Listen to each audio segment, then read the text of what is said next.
Well, good morning, everybody.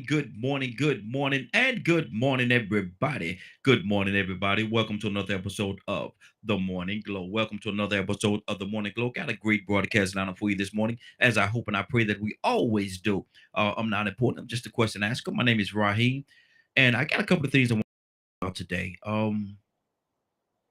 There's been a few things that's happened, and I don't want to harp on this too much because I don't want to harp on any negatives. Good morning, Shamika. Good morning to you, sister. Glad to have you. Definitely glad that I appreciate you, Shamika. I see you on here quite a bit with us, man, and I definitely appreciate you joining us. If you get an opportunity or you want to be a part of the conversation, we love to have you. As with everybody else, the phone number is 508-924-3521. 508-924-3521. We talk about a whole range of different things on here, man, and we love to have you all's input.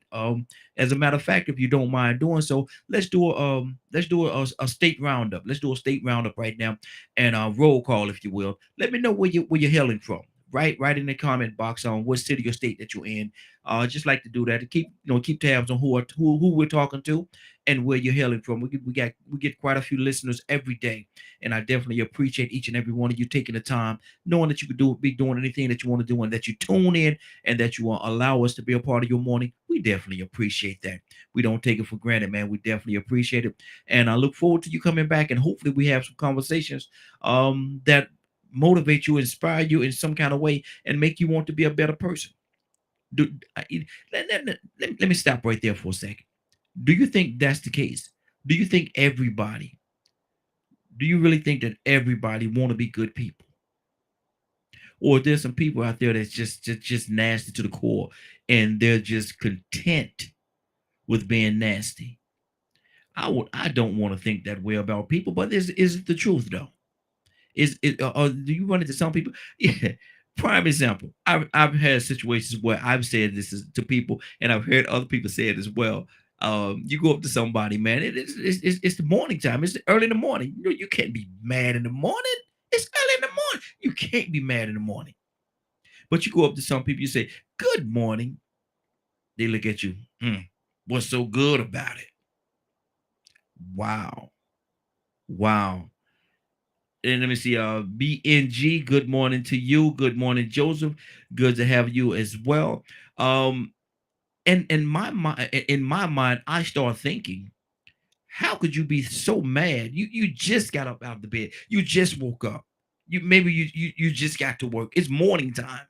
It's morning. You had your first cup of coffee or whatever, tea or whatever it is that you like to drink. You've had your first take of that, and you come in here to this workplace. I say to you, I'm in a good mood, and I hope that you are as well. I'm having a good day. My day just getting started. I come to you. I said, "Well, good morning. How you doing?" Because I speak to anybody that know me. They'll tell you I speak to everybody. I don't care whether you're black, white, orange, polka dot, lily stripe. I don't care if you got whatever. I don't care. I don't care. I'm gonna speak. I'm gonna say hello to you. And my grandmother raised me a way. She said, you even acknowledge you give dog respect." And people are, to me, people are, are amazing.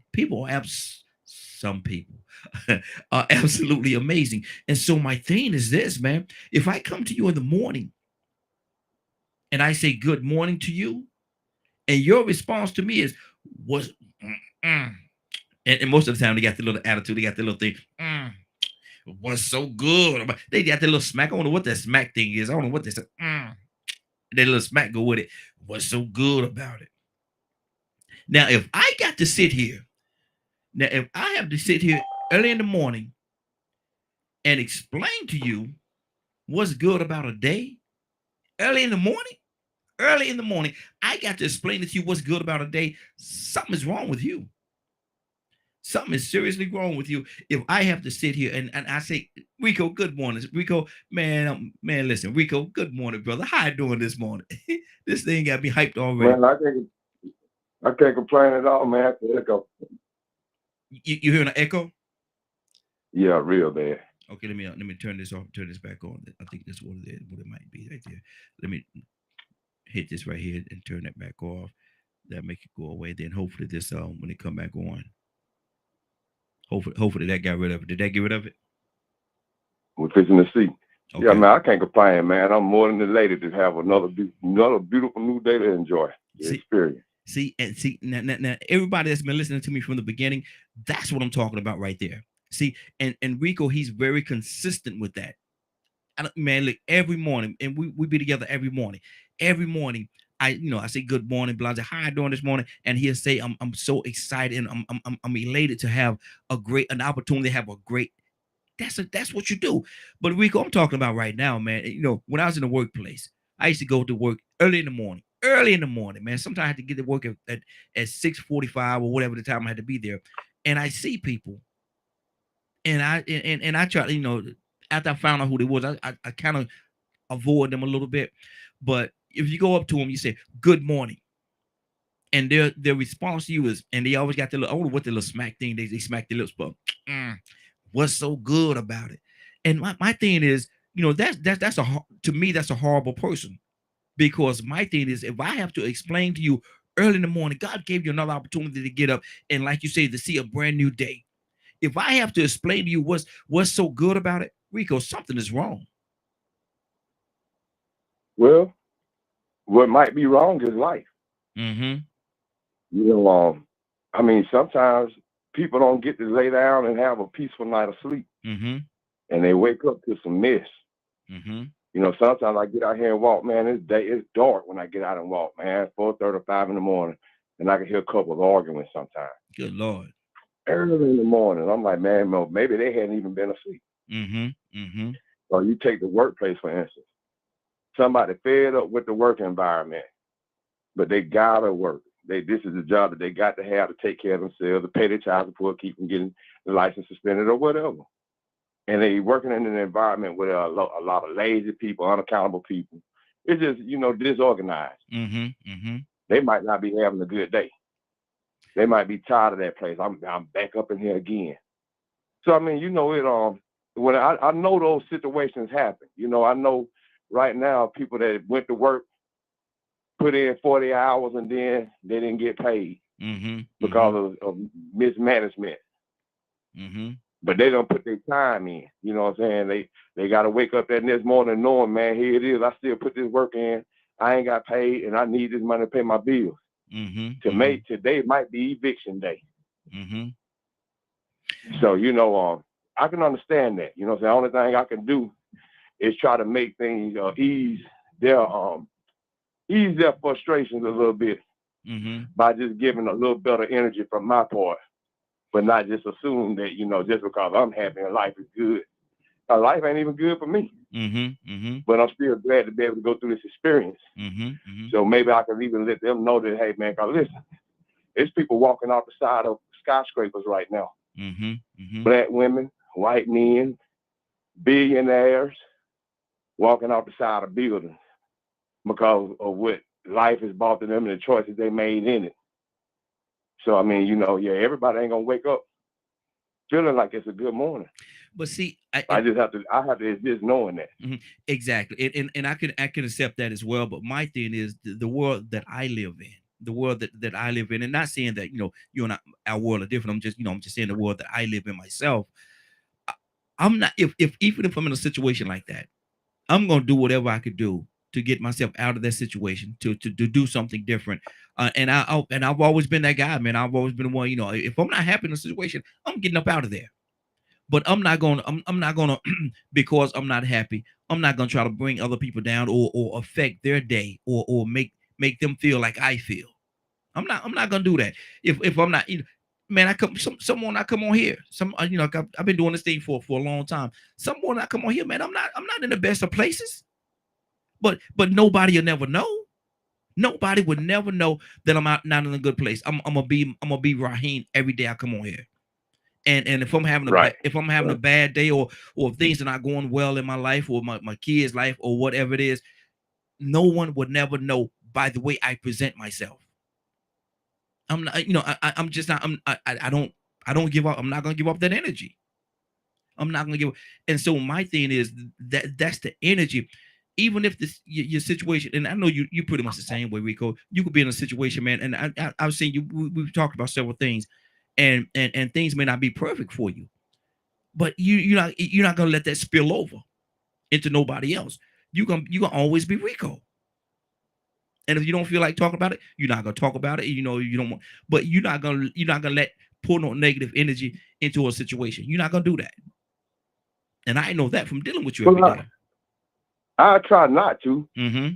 but at the same time, I still know that there are people out there that don't know how to handle it this my way. Mm-hmm. You know what I mean? Like I said, I can't just look at it through my eyes. Mm-hmm. Mm-hmm. But when I see that some people don't know how to handle frustration, or they don't know how to communicate when they're in a situation like that, I sort of find a way to covertly advise them on how to do that a little bit better Mm-hmm. by Mm-hmm. letting them know I understand where they're coming from. Because the minute you could get them to relax and calm down a little bit, they gonna follow your example and see just how easily you flip that scenario or you change that energy just by talking to them Mm-hmm. Mm-hmm.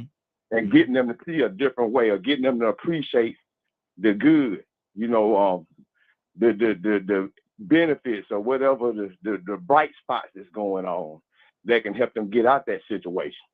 You know what? When other people hear about solutions, they Mm-hmm. feel better. You know what? One So of the when go ahead. no, one of the things. I don't want me to cut you off. I apologize to you for that, but one of the things, man, that I'm so appreciative of, man. I'm gonna tell you one of the things What's that? I'm so appreciative that God is not like man. Because if God was like man, we'll be in a terrible situation. Because um we can be, and I say we, as a way of speaking, I say that, but we could be so man. We could be terrible. Man could be terrible sometime, man. And I say man that's man and woman inclusive, but could be terrible sometime, man. And they could take a beautiful situation, life, the gift that God give us, like you say, the gift God give us every day, because He don't have to wake us up, man. But because of the fact that He cares so much about us, He give us another opportunity to right the wrongs that we did yesterday. He give us another opportunity to have a better and a greater day. If God was like man, we wouldn't have this opportunity, man. We wouldn't have it. Because man, for one thing, man hold on to things too long. We hold on, we'll hold on to it, and we'll hate somebody for 20 years for something that makes no difference at all. Man, we could be something else. Let me do this. 508-924-3521. 508-924-3521. Talk to me, Rico. Yeah, man, that's the way I go about it. I mean, Mhm. like I said, sometimes you run across people that just don't know how to communicate when they get mad, they got anger issues or whatever. And if once you take yourself out of it and you sort of understand where they're coming from, or you can relate why they feel that way. Mhm. You can actually feel it.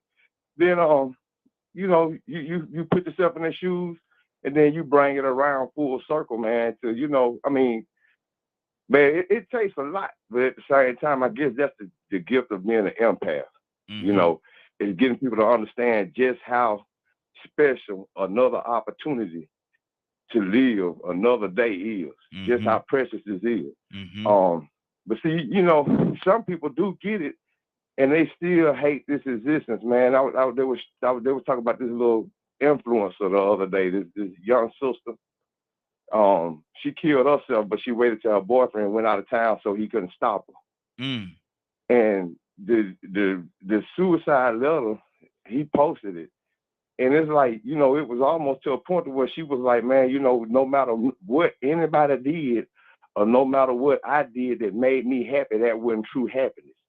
She just felt like that she didn't like life and what it consisted of no more. And I'm like, I can't understand that because me, I enjoy hearing birds chirp. Exactly. Exactly. I enjoy watching kittens play, Mm-hmm. or puppies frolic around and run and do the little things that they do. I love to see happiness and joy. And I'm trying to figure out how is it that people can fake enjoying happiness Mm-hmm. unless they think happiness is a fraud.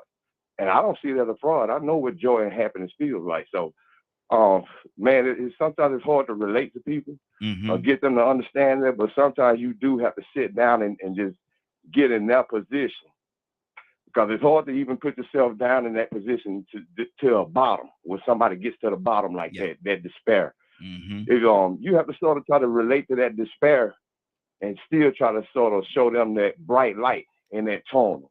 Mm-hmm. If they just keep looking around, it's still a bright light because you're breathing. Mm-hmm. You got lungs. You got a ticking heart, a beating heart. Mm-hmm. Mm-hmm. And so you have an opportunity, man, and then you just bring up all the times, try to find up different things that made them laugh. Different times in life that things were fun, and they really enjoyed being alive, and letting them know, hey, man, that's worth wanting to experience again. Mm-hmm. Mm-hmm. So I mean, I feel that way, man. I mean, I go through it sometimes, man. But I was at one point in time, I was that child that laid down from some terror and had to wake right back up to possibility of terror, Mm-hmm. or Wow. just to act like last night didn't happen. Mm-hmm. Wow. Can is it sometimes draining, man, to have to deal with situations and people that's like that, that's in that vein, if you will? Is it Can it be draining? That energy, can that energy consume you?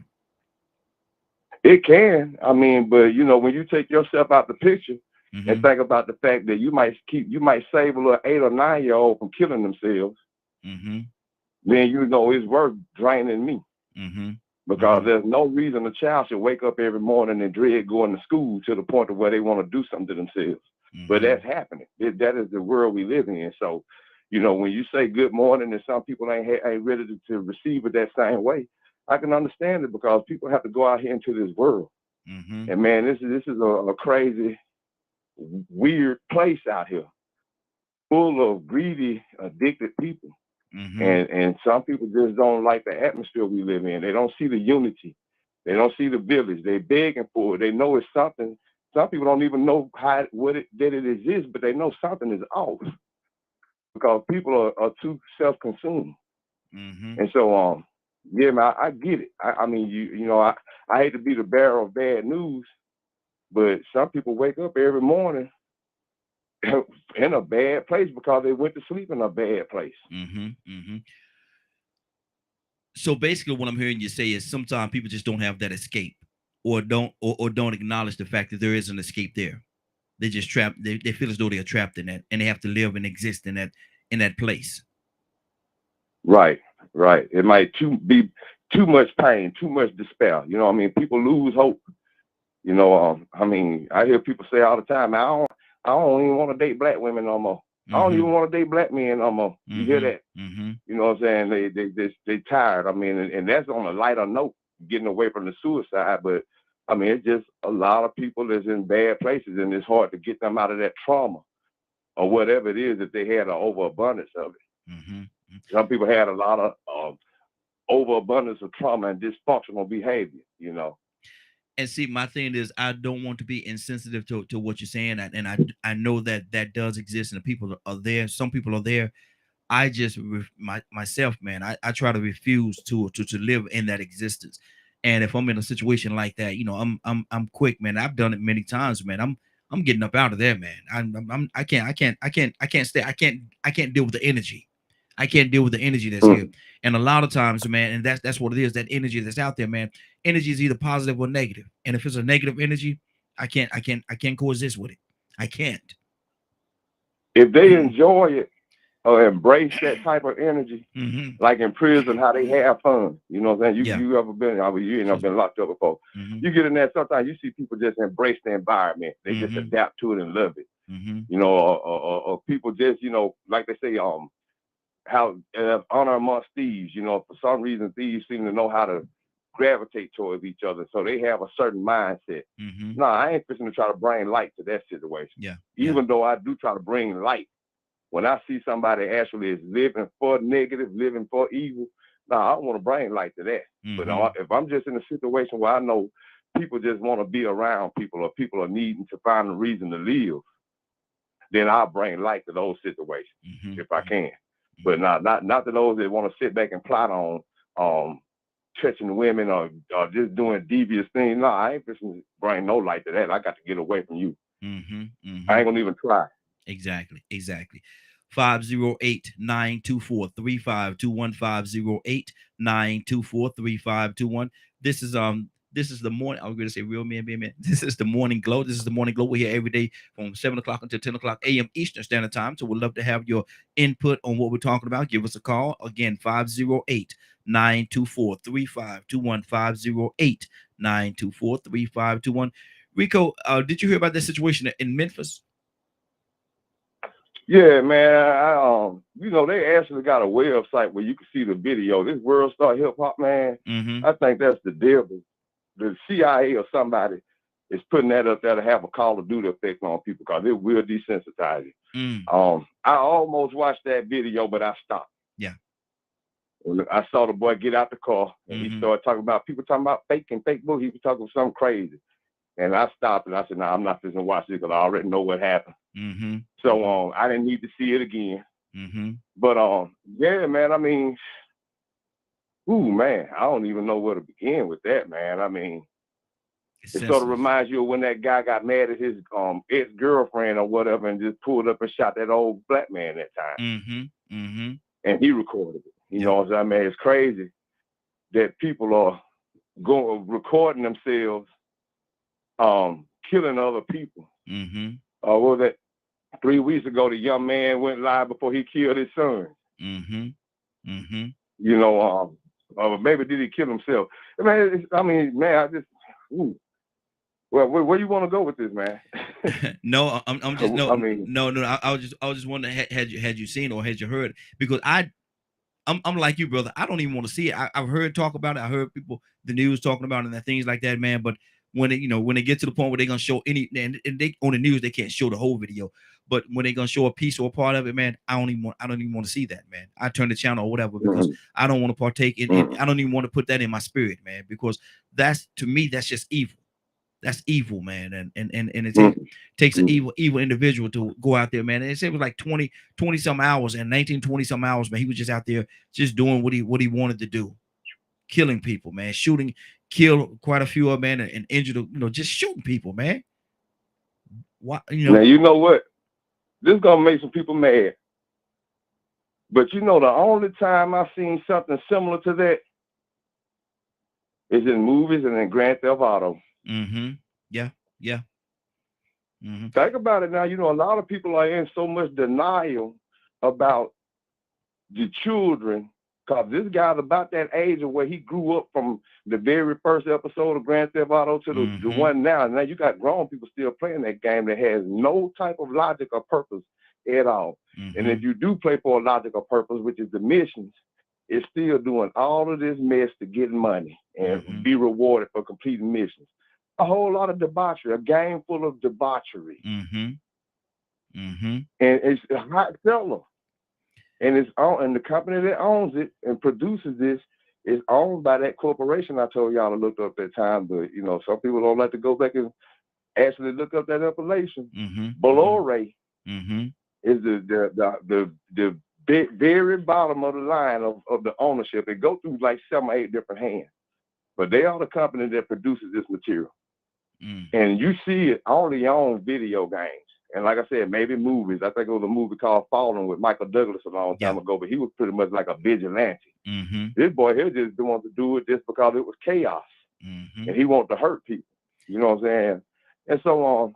man, we see this mass shooting stuff going on. That's pretty much what he did with a mass shooting killing spree. Mm-hmm. Mm-hmm. But you have seen this more often because you see it being more popular and coming just for entertainment. Mm-hmm. Mm-hmm. So now people they don't have any inhibition about doing a lot of these things that they're doing, and we're asking, man, what's going on with society? Mm-hmm. People just doing anything right now. Well, it starts from being introduced and made curious to want to experience some of this stuff. I mean, we watch wrestling coming up, and a lot of children start want to go out and be the wrestlers. Yep, exactly. I mean, that's what humans do. Mm-hmm. So the people that love to, like yesterday, how when everybody that said they liked T.I. got offended by me holding him accountable Mm-hmm. and telling the truth about how he go back and forth on his actions. Mm-hmm. They didn't pay attention to the facts. They just took it as I was condemning him. I like the man too, but I don't like how he flip-flops. But when you like people, when you like games, when you like gambling, when you like smoking, you know what I'm saying? Whatever promotes that, you're going to think it's okay. And the thing about it, I looked at the news, a little bit of the news last night. Well, no. It was like the 12 o'clock news. And they were interviewing T.I. where he was explaining the Trap House and everything that the Trap House does and what it means to the city, to the state, and to the industry. He was talking about that, man. And I was like, wow, we just spoke about that this morning. I said, Ma, we just spoke about that this morning. We got and see, no matter how he finagle that, it ain't gonna justify him trying to make it seem like it's something positive. It's almost like us trying to take the word bitch and nigga and make it a term of endearment. Mm-hmm. We can't do that. Mm-hmm. You can't make nothing positive about the trap unless you just talk about the fact that people made money. Oh, well, dang, we know money ain't the source of greatness. Mm-hmm. Ain't the source of righteousness. Exactly. It ain't really the source of success. You know what I'm saying? So, yeah, man, it's when people like things, they like people, you can call them groupies or idol worshippers, or you could just call them addicts. Mm-hmm. Like I said, people that like gambling, At one point in time, people didn't like the lottery. Certain people went out and rallied against it. Mm-hmm. But little by little, people like gambling a little bit more. And then they said, well, hey, let's make the lottery legal. Mm-hmm. People didn't like marijuana, but now all of a sudden, a lot more people like it. So they made it legal. It's okay, man. It's acceptable. So it's the same thing with people doing mass shootings. They're exposed to entertainment. And I hate to put it on entertainment, but where else can you be getting this rush of activity and behavior like this from? Mm-hmm. Exactly. We all know about human influence. Mm-hmm. So, I mean, sometimes we just have to point the finger at what it really is and then ask why would somebody even want to put out things like that as entertaining? Mm-hmm. Because now you could go and find a real life video. Like I said, you can go to World Star Hip Hop right now and look at the real live video of what this boy did in AutoZone. Wow, that's crazy. That's crazy. With no blurs. Mm-hmm. Man, listen. And to your point, let me get a number again, 508-924-3521. And we have Mr. Hicks with. I'm gonna go to Mr. Hicks in just 1 second. But to your point, when you're saying about the movies, they go and they look at the movies, cowboy movies, and they will come out want to be the Cowboys.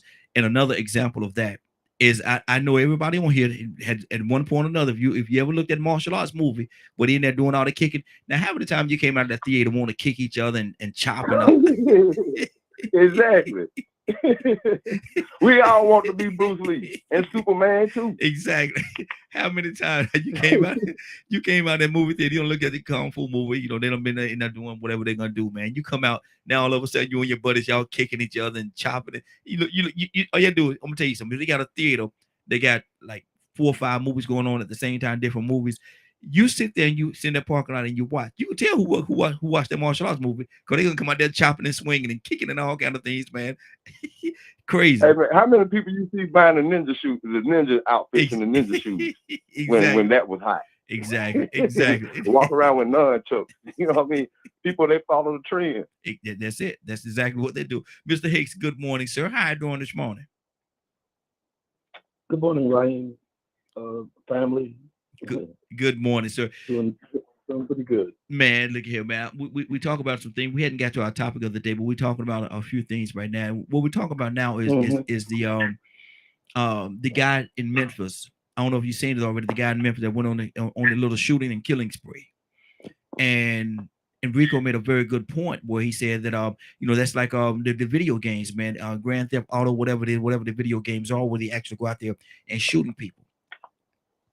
Are we being programmed, man? Are we being programmed, or are we to a certain degree in this day and time somewhat sensitized, I guess, desensitized towards this whole situation of murder and killing?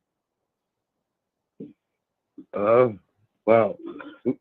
When I was listening to the conversation, I was thinking about the term Hollywood that comes from the holly tree by the Druids, who were musicians, and define the whole structure of television was organized after the experience in Germany, propagandists and programming, and they recognized that if you put things in front of people over and over again, saturating with them, that there's a certain potential possibility in the population, a certain percentage of people that are easily influenced and easily hypnotized. Everyone can't be hypnotized, but a lot of people, a large portion, are susceptible. It's always in my belief when these things happen, and they always happen around these times, real close to a decision, a political decision, or election. That's when these things come out, become highlights for debate, and the refocus people's interest. But yeah, I studied the MK Ultra program, the programming done by the CIA and the Jessups, and when I was reading this one account. This is certain people under extreme terror and torture actually levitated off the tables when these people was torturing them. Some of them broke, even though they was tied down on a burning thing to burn them. They would tap in some kind of strength to make them break away from their bondage and run down the road in flames. So they found something. They was doing all these studies about the human mind, how to program it, how to remove thoughts, how to make them be able to commit acts unknowingly, program. And a lot of times when they study all of these kids and people that do these mass shootings, they have some kind of connection somewhere in their family. Somebody was deeply involved in the military, and these kids are groomed for these things, set up like the sleepers from Russia. And that KGB would send sleeper cells over here that didn't even know they were programmed, but then they would get a phone call or hear certain sequence of sounds, and they go do this act, whether it's shooting John Lennon, whether it's attempt to shoot the Pope or a president. I think we live in a time now where we are so easy to be refocused off of the issues and allow ourselves to be plagued. But people, I think people are waking up. This is, I believe, in the day. This is what they call those days of revealing, the revelation. Yeah. And all those things talked about Johns. But yeah, we're programmed. Rico, what do you think the motivation is of the company that you named making these games? Because they have to know what the end result is going to be. Because I'm sure they've done certain researches and they know what the end result is going to be. So outside of the money, what is the motivation?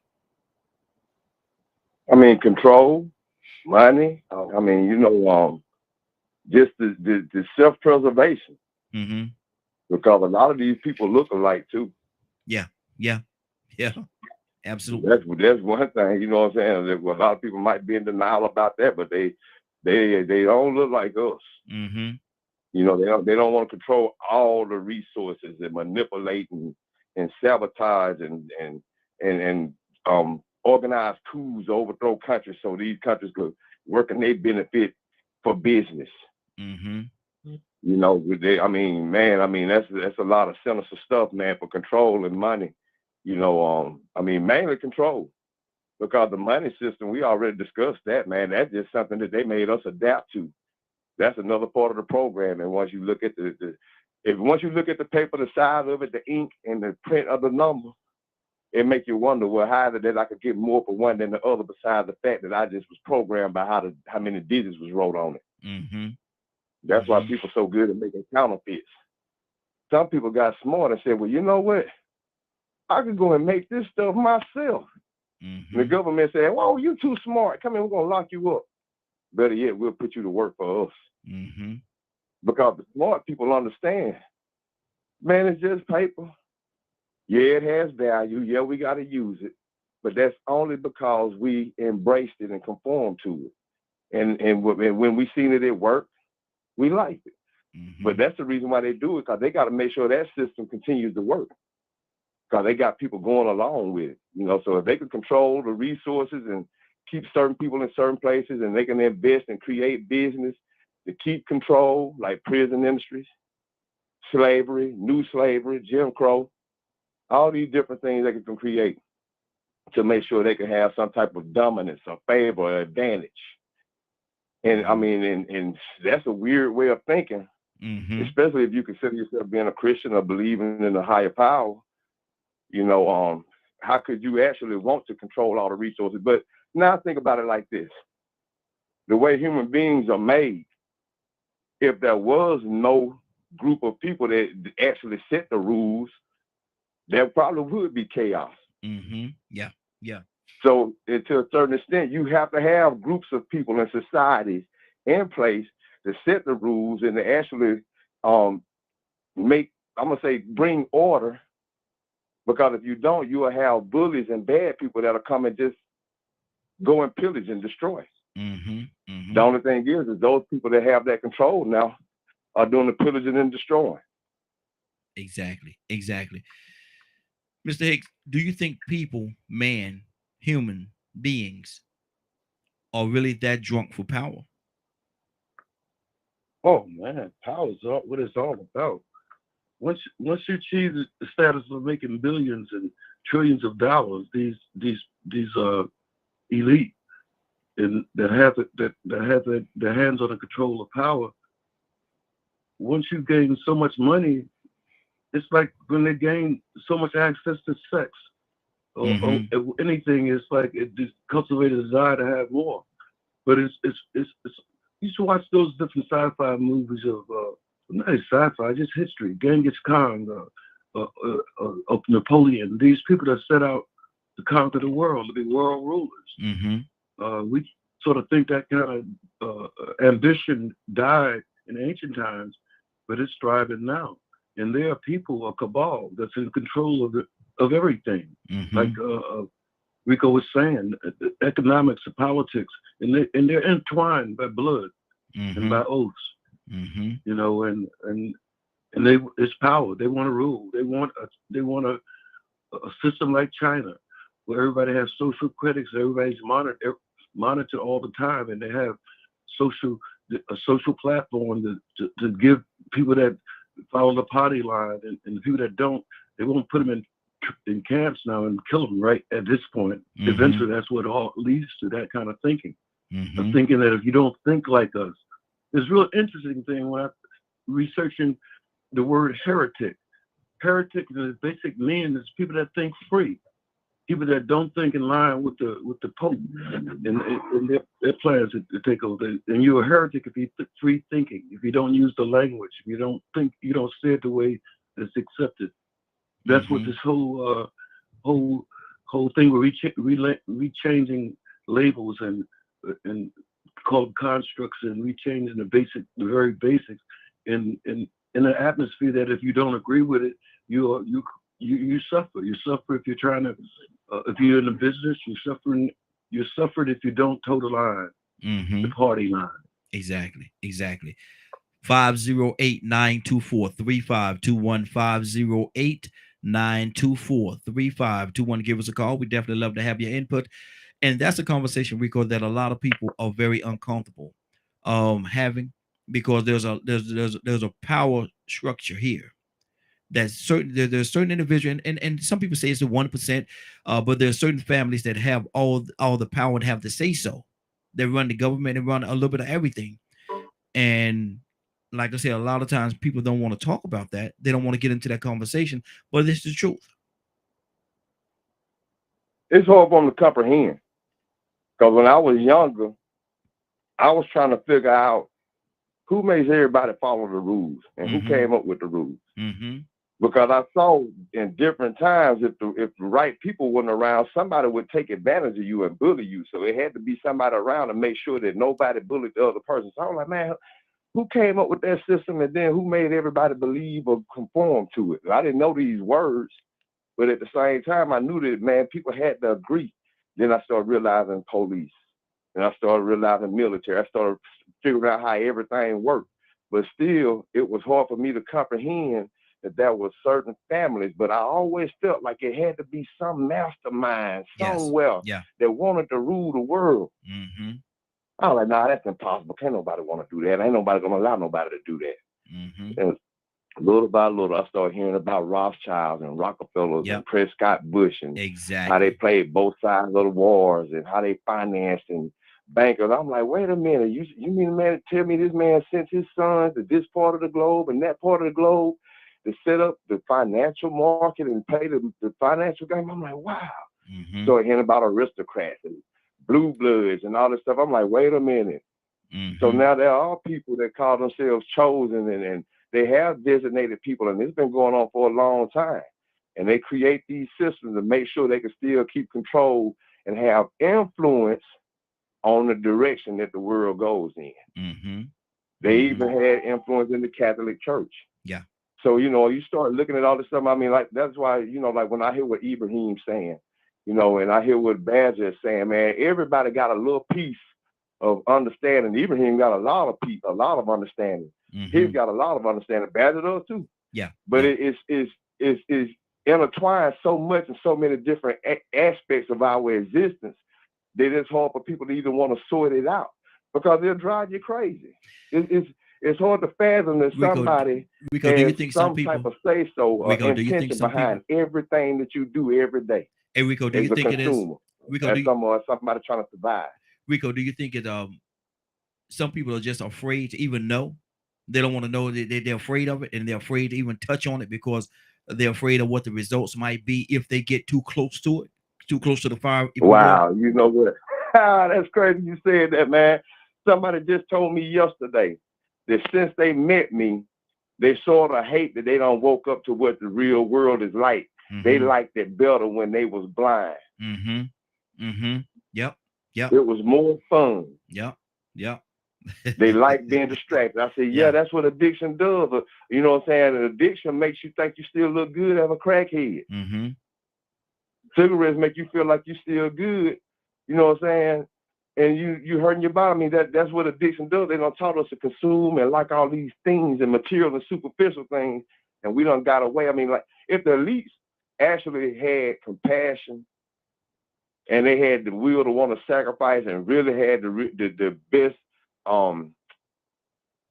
benefit of life preservation in mind, then I would be along with that because we need those type of leaders. That's the whole purpose of leaders, is to try to direct us into a good place and have us in progress. You know what I'm saying? Something positive. Mm-hmm. That's what leaders are supposed to do. You ain't supposed to just want to consume and hoard and control and create poverty. Yeah. But we got people that love capitalism that don't understand capitalism can't work without poverty, without a loser, without a victim. Mm-hmm. Exactly. So that means we embrace the victim because capitalism makes us sort of selfish to a certain extent because we need it to work. So if somebody got to lose, it's a dog-eat-dog world. That mindset we live in now, we embrace that.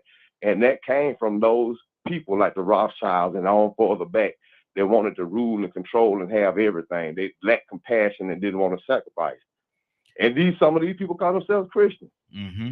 And see, the thing about it too, man, is a lot of times I still like looking at cartoons, man. I love cartoons for whatever reason. I love cartoons, and a lot of the superhero cartoons, the villain, the one they draw up as the bad guy, is always the one that want to have all the power and rule the world. I'm gonna get all this power, and I'm gonna rule it. I'm gonna control the world, is what they say, and they put them out there that way.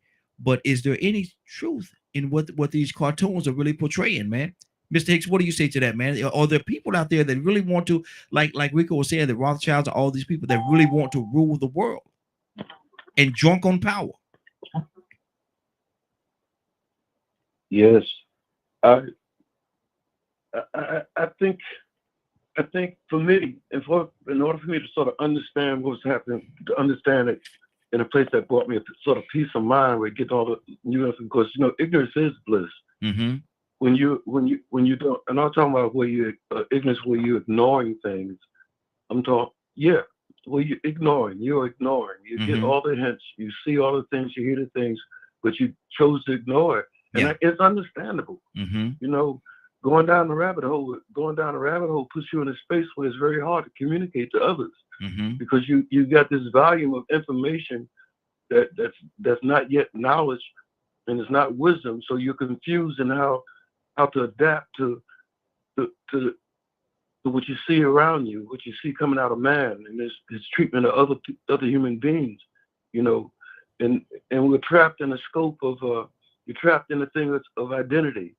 You see yourself as it's hard not to see yourself as a black man, Mm-hmm. with all that implies sort of just floating in the air, vibrational, and we define things that happen.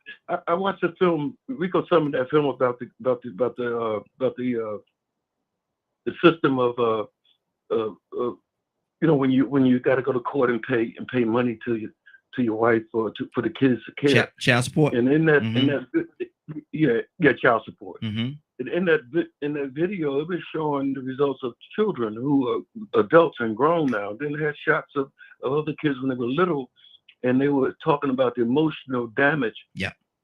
That's inside of these children, because there's a desire from adopted kids and separated kids. There's always this hunger down of where did I come from? Mm-hmm. And the first step of finding out who you are is trying to find out who your parents are, Mm-hmm. and who your relatives are, and what's been the dynamics and what are you predisposed to in your life because of what they call generational curse, Mm-hmm. which is a psychological base where children adapt from the people around them, the closer people who are domesticated, and telling them what's right, what's wrong, and showing them more than telling them what's right and wrong. They're watching adults, Mm-hmm.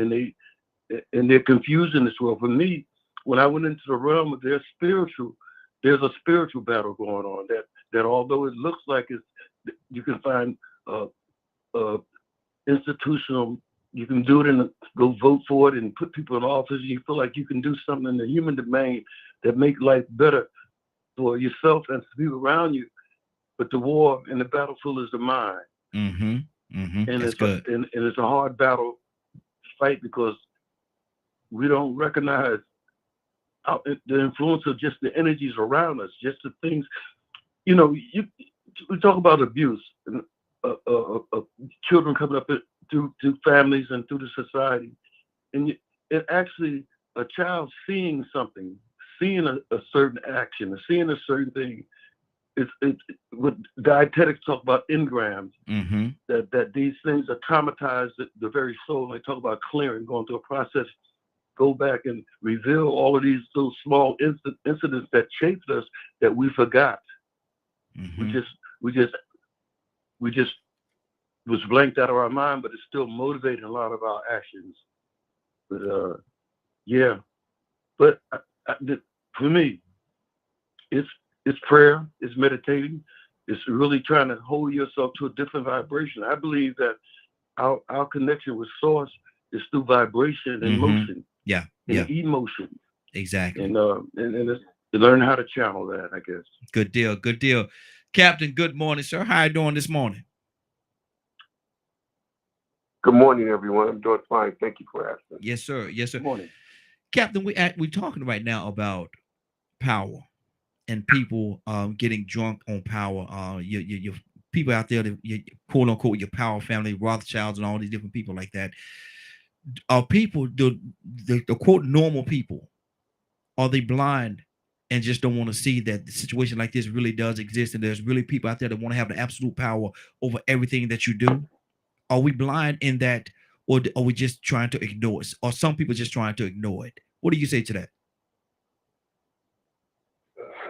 Well, I'm okay. Kind of rephrase it so I can get a better understanding of what you said, dear brother. Kind of, break it down a little bit more. Are there a lot of people out there that refuse to wake up and are just asleep to what's really going on in this world? Okay. Well, we live in a society where there's a small percentage that rules. Mm-hmm. In the Nation of Islam, we broke down to the 85%, the 5%, Mm-hmm. and the 10%. Mm-hmm. In the Nation lesson, it says that 85% of the people are ignorant, Wow. and they are blind, deaf, and dumb, Mm-hmm. and they believe in a mystery God. While the 10%, who are the wickedly wise, the rich, who control and rule the 85%, and are the suckers of the poor. Mm-hmm. The 5% is the righteous, who's constantly trying to expose the 10% to the 85%, Mm-hmm. that the 85% will begin to wake up, see the reality. So with those lessons that we study, it's very clear that 85% of the people on the planet, or even America, are ignorant. Mm. It ain't that they're ignorant because they desire to be ignorant. They're ignorant because there is a serious conspiracy, well, I use the word conspiracy, but there is a serious desire for those who are in the position. 10% of those who rule the 85% are the wickedly wise. Mm-hmm. Your DuPonts, your John Yeah. Paul Gettys, your Mm-hmm. Rockefellers, Yes. and now you have your Bill Gates and my man over Microsoft. Mm-hmm. So when you look at it, you can't have rich people unless you have poor people. Mm-hmm. You can't have poor people unless you have ignorant people. Mm-hmm. So of course, you got people who don't know. They don't know because there is lack of knowledge of themselves. Mm-hmm. Look at the institutions that we come out of. If you look at the beautiful way of the Jewish community, no Jewish community sends their children to non-Jewish schools. Mm-hmm. Do you hear me? Yeah. Yeah. What do the Jewish community look like sending their children to a German school? Mm. It don't make sense, man. So you got us, the majority of Black people in America, going to a public school. Mm-hmm. Do that public school teach us the value, the true history, and the knowledge of ourselves? Come on, right? Mm-hmm. Come on. Talk about it. That educational system look like telling us the true history of them saying, yes, we found you. We didn't find you. We lied. We didn't find you with bones in your nose. We Mm-hmm. lied. We Mm-hmm. didn't find you running through the jungles of Africa butt naked. We lied. Mm-hmm. We find a very advanced, cultivated people who knew how to build, and your history is so old, we don't know what came first. Because there was nobody here to record your beginning. Mm-hmm. Who was here to record the beginning of Black people? Nobody.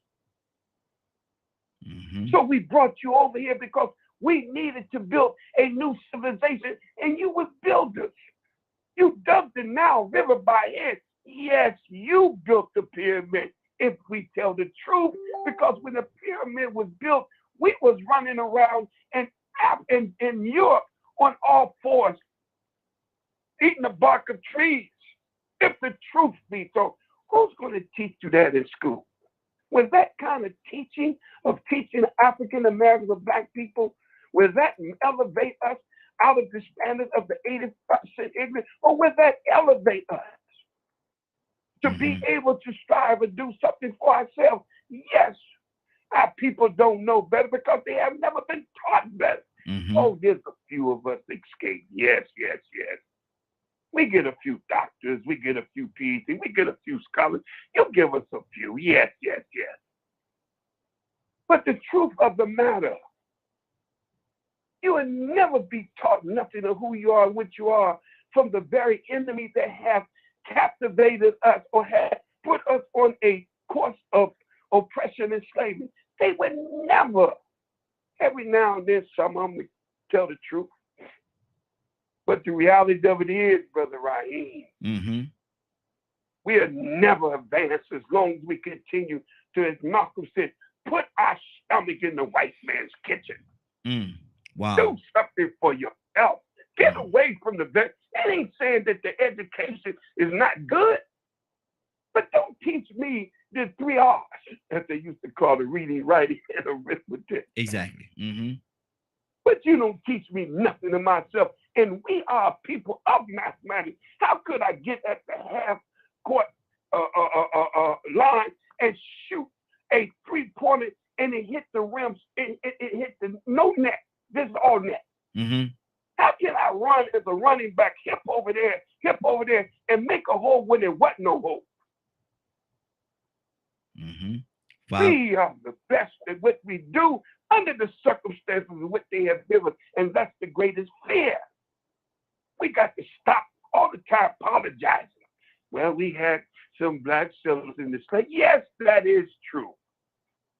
Those blacks that sold us into slavery, they was getting rid of their problem. That's like some Bloods had captured some Crips. And the Bloods went and waited till the slave trader come and said, look here, I got some Crips I want to sell to you. They was getting rid of their problem. It was smart. It wasn't smart on our part. Because if we asked in reparation from America, hell, we got to ask reparation from Africa. Mm-hmm. Because they helped send us over here. Mm-hmm. Yeah, but our people don't know. Exactly. But they don't know because they're not taught. Mm-hmm. Mm-hmm. And any time we raise the conscience of the people, we got to tell them the truth. Good deal. Good Yes, deal. the truth. Mm-hmm. Mm-hmm. Get me started this morning. I ain't had my medicine yet. I ain't had my medicine. All right, brother. Good deal. Good deal. Mr. Hicks, talk to me, brother. What's on your heart? Oh man, Brother Reggie, flash back to those lessons that was the beginning of me opening my eyes. Yes, sir. It Yes, was sir. which led me to farther study, because to critically think something, you have to evolve it, but you have to research it. And research is not fact checking. It's facts are different. It's sort of separate from the truth. There's no doubt about it. Looking at our situation as people, not just black people, as people in this country, this particular experiment, very, very tedious position in terms of new directions and incorporating new studies and new understandings about our situation, what need to be done. But like I said again, with me, it wrapped my head into making an emotional reaction to the information that had been filtered to knowledge and wisdom. And I think that the cycle that was broken in us as people is that we don't have our elders passing on the wisdom that they accumulated. That wasn't in Harvard or the big colleges. It's just the experience and the spiritual quality that's cultivated when you suffer.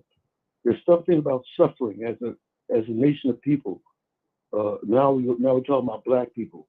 Our suffering, our prolonged abuse has cultivated a spiritual quality in us that you can see it manifest in the different culture changes in the music and in the arts that we inflict. But it's in a spiral because it's still based off this world.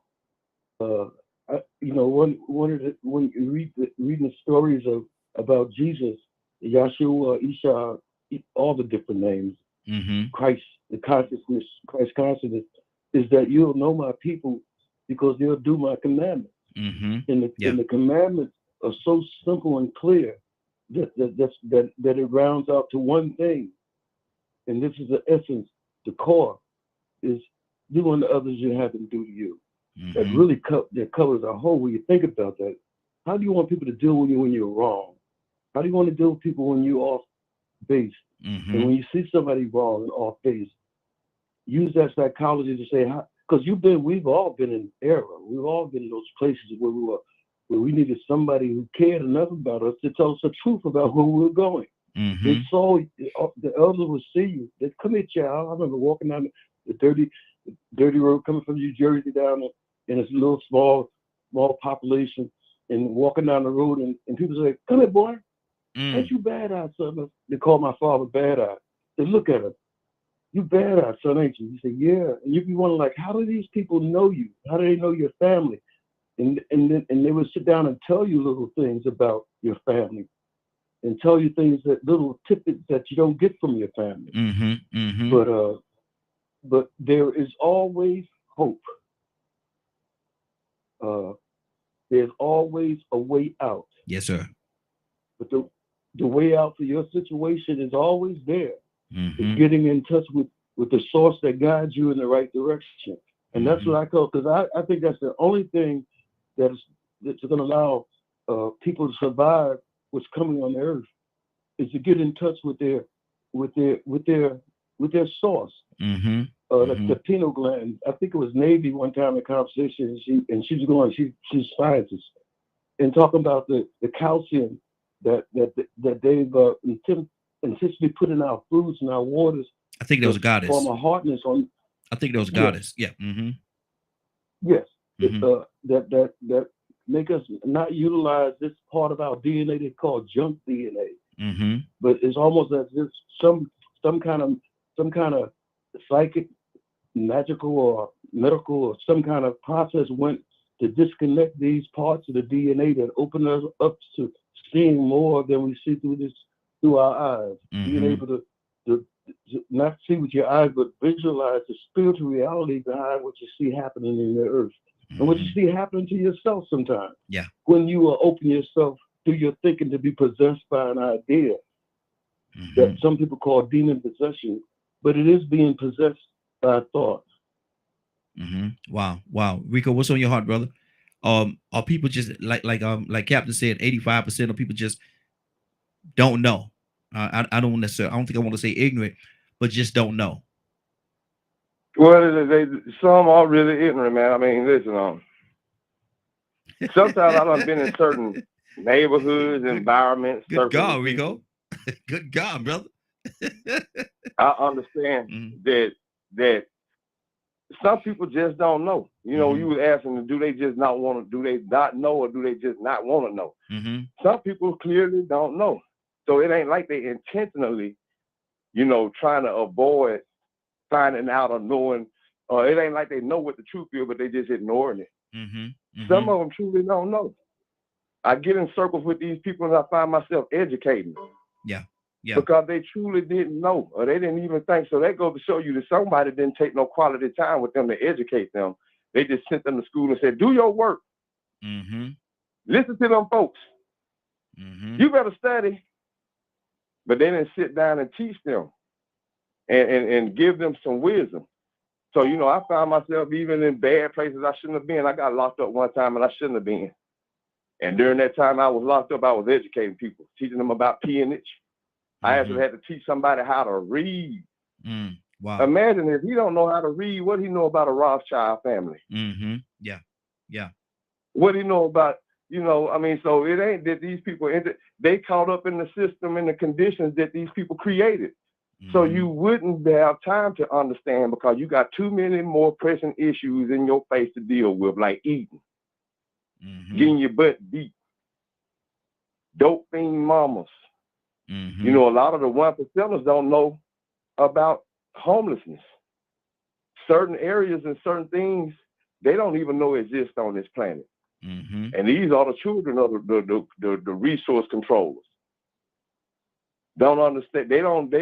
You ever seen that documentary called 1%? Hadn't seen that one.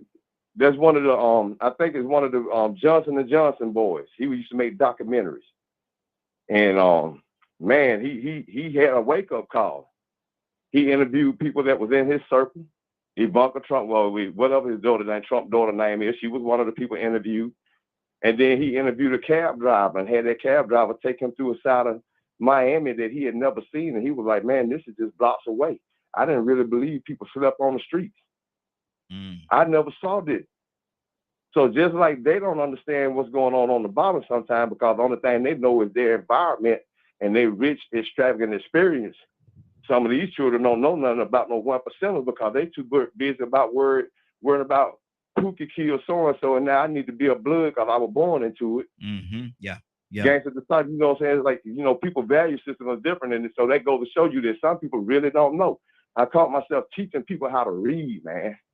Breaking down the definition of peonage. You know what I'm saying? Actually trying to put them on some black empowerment type of stuff because I saw they lacked it. Even though we were all in there, it was 95% black inmates. And all of them in there just acting erratic and out of order. And I'm like, man, we ain't supposed to be acting like this. So I ended up being something like a uniter. Listen, man, those guys had tears in their eyes when I left. So, I mean, you know, it's like, I understand that, some people ain't intentionally just ignoring it. Some people really don't have a clue.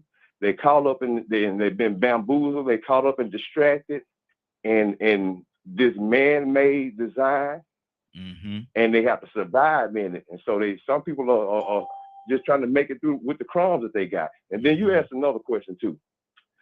That about, are there people out here with just evil intent like those guys on the cartoon? And you know, those cartoons when we were young, man, they used to show people like that in movies all the time like that. Yeah. But then I heard of this man named Hitler, and he wasn't no cartoon. That when I said, wow, somebody really will try to do it, and they did it. Then I heard about the transatlantic slave trade. That wasn't even one man. That was a group of people that felt like it was cool to do that. But then again, we spoke about the documentary series Hidden Colors. You would not believe how many people did not even know 1/25th of that information in them 3 and 4 hour DVDs. There's so much education in that for people, man. I mean, people actually just were like, wow, I didn't know this. I didn't know that. So no, they don't realize that they are the addicts. That's why I say everybody's an addict, and some people get offended. But we are all addicts to something that man has constructed, and we ain't ready to break away from it. Wow, that's good. And see, this conversation, I had another topic I wanted to talk about today, man, but I think we got to stay here, man. It's so much tied into this thing. We got a couple of people on the phone line. Excuse me. I want to get to the phone line so I can talk to them as well. I think the next person on the phone line was who we got? We got Navy. Navy, good morning. How you doing this morning? Good morning, y'all. I'm good. How y'all doing this morning? Hey, doing good. Navy, we got a deep conversation we're talking about this morning. And this kind of conversation that I love, but a lot of times folks that's listening or that's tuning on that don't like us don't want us to talk about. And so we're gonna talk about it. That's what we do. But we're talking about people that don't know, or there's some people out there, because Captain said there's 85% of people that's just ignorant and don't know. He said there's 10% that knows, but it's going to try to conceal it because it benefits them to know and not teach everybody else. But there's 5% that's really trying to educate everybody and let them know exactly what is going on and what the realities of it. I like to think we fit in that 5%. But do you think there's some people out there, do you think there's some people out there that's just ignorant to the fact of the realities of this world and have no clue? Yeah, I think, but not necessarily. Now I understand what Rico was saying because I kind of came in on the middle of his response. So I think that it's not because of an unwillingness, but ignorance is bliss. And what I don't know, I can't be held accountable for it. Okay. And if I can't be held accountable for it, then I don't need to know it. So therefore, if I make a mistake or if I do something, then I can always go with the cop out of, well, I didn't know. So, and I think that part of that comes from, I don't even know, like, I see what I'm trying to say, but I don't even know how to, like, construct this sentence. See, and this is new. This is new. Value? Would it be what they value, Navy? Like you're a product of your. It's a term that we learn in school. It's PI, but it means person in environment. Mm-hmm. And basically what they did was, if I am in a environment to where all I know is guns, drugs, sex, poverty, then if that's all I'm around, very much Mm. like the documentary that Rico was talking about, and just in general what he was saying, if that's all I'm around, then that's all I know. Mm-hmm. But a few of us may make it out of that environment Mm-hmm. and spread and learn that there's another world beyond it. So I just think that it's hard because some people don't want. You do have a few that just don't want to know anything beyond those borders. Mm-hmm. They don't want to know beyond it because it's scary. I Mm-hmm. know how to survive in this environment because this is what I grew up in. This is what I know. But if I Mm-hmm. go outside of that and have to challenge everything that I learned here, then I may not succeed. And I think the fear of not being able to survive outside of the environment that you know is what keeps people ignorant. Wow. Or at Wow. least that's my thought process on See, that's a lot. That's heavy right there because it's almost like I'm hearing you say they just don't want to know. And, I like the song says, I don't know, I don't want to know what's out there beyond the skies. I don't want to know what's out there. I don't know what's outside of my circle. I'm happy. I'm content with it. I don't. It's not the best, but I'm content in this circle or in this rut that I'm in. And that's maybe that's kind of sad. it. It is. It really is sad. And I mean, unfortunately, there are some people, and I'm pretty sure we've come in contact with some of those Mm-hmm. people, or that the reality is so far fetched from what they know. Like hypothetically speaking, if we were to be having a conversations about aliens, we know that there are other life sources that are out there. But for some people, that is just so far fetched and so far removed from what they view their reality to be because of the limitations that they have set, to where I can't believe that. Mm-hmm. Like no. Do you know how long it took for some black people to know that there were actually black people already here in what we know now as America? Everybody, a lot of people, and sad to say, myself included, until somebody educated me and I started educating myself, that our existence didn't just start from slavery. We had a whole civilization that we are responsible for teaching people. Mm-hmm. Basically, everything that we know now came from us. Moors were, I don't know what people think Moors are. Their reality is just so far removed from the reality to where Mm-hmm. they can't conceptualize it. Wow. Wow. We got a lot to cover today. We got a lot to cover today. We're gonna stay right here. But Cassandra, good morning. How you doing this morning? Good morning. Cassandra, do you two believe that there's some people out there that's just ignorant to the realities of the world and like the song, it's been alone, it's been too hard living, but I'm afraid to die because I don't want to know what's out there beyond the sky. It's been a long, long time. And killing off the hardships that they, when I say die in this aspect, I'm talking about killing off the realities that they're living in so it can go into a better. Are there some people that just stuck and don't care about doing better? I boy, I hate the question because it's so sad. Mm-hmm. But yeah, we have people that grew up, just say in my hometown. I know people right now that grew up in my hometown.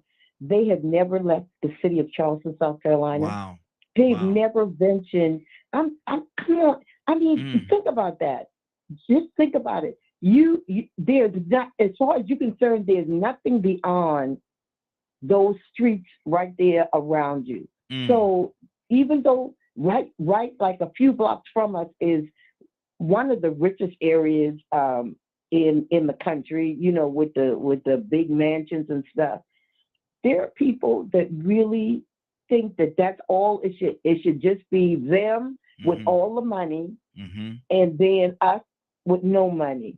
Wow. And it's like Navy said, it really is sad because people don't know beyond where they are. Mm-hmm.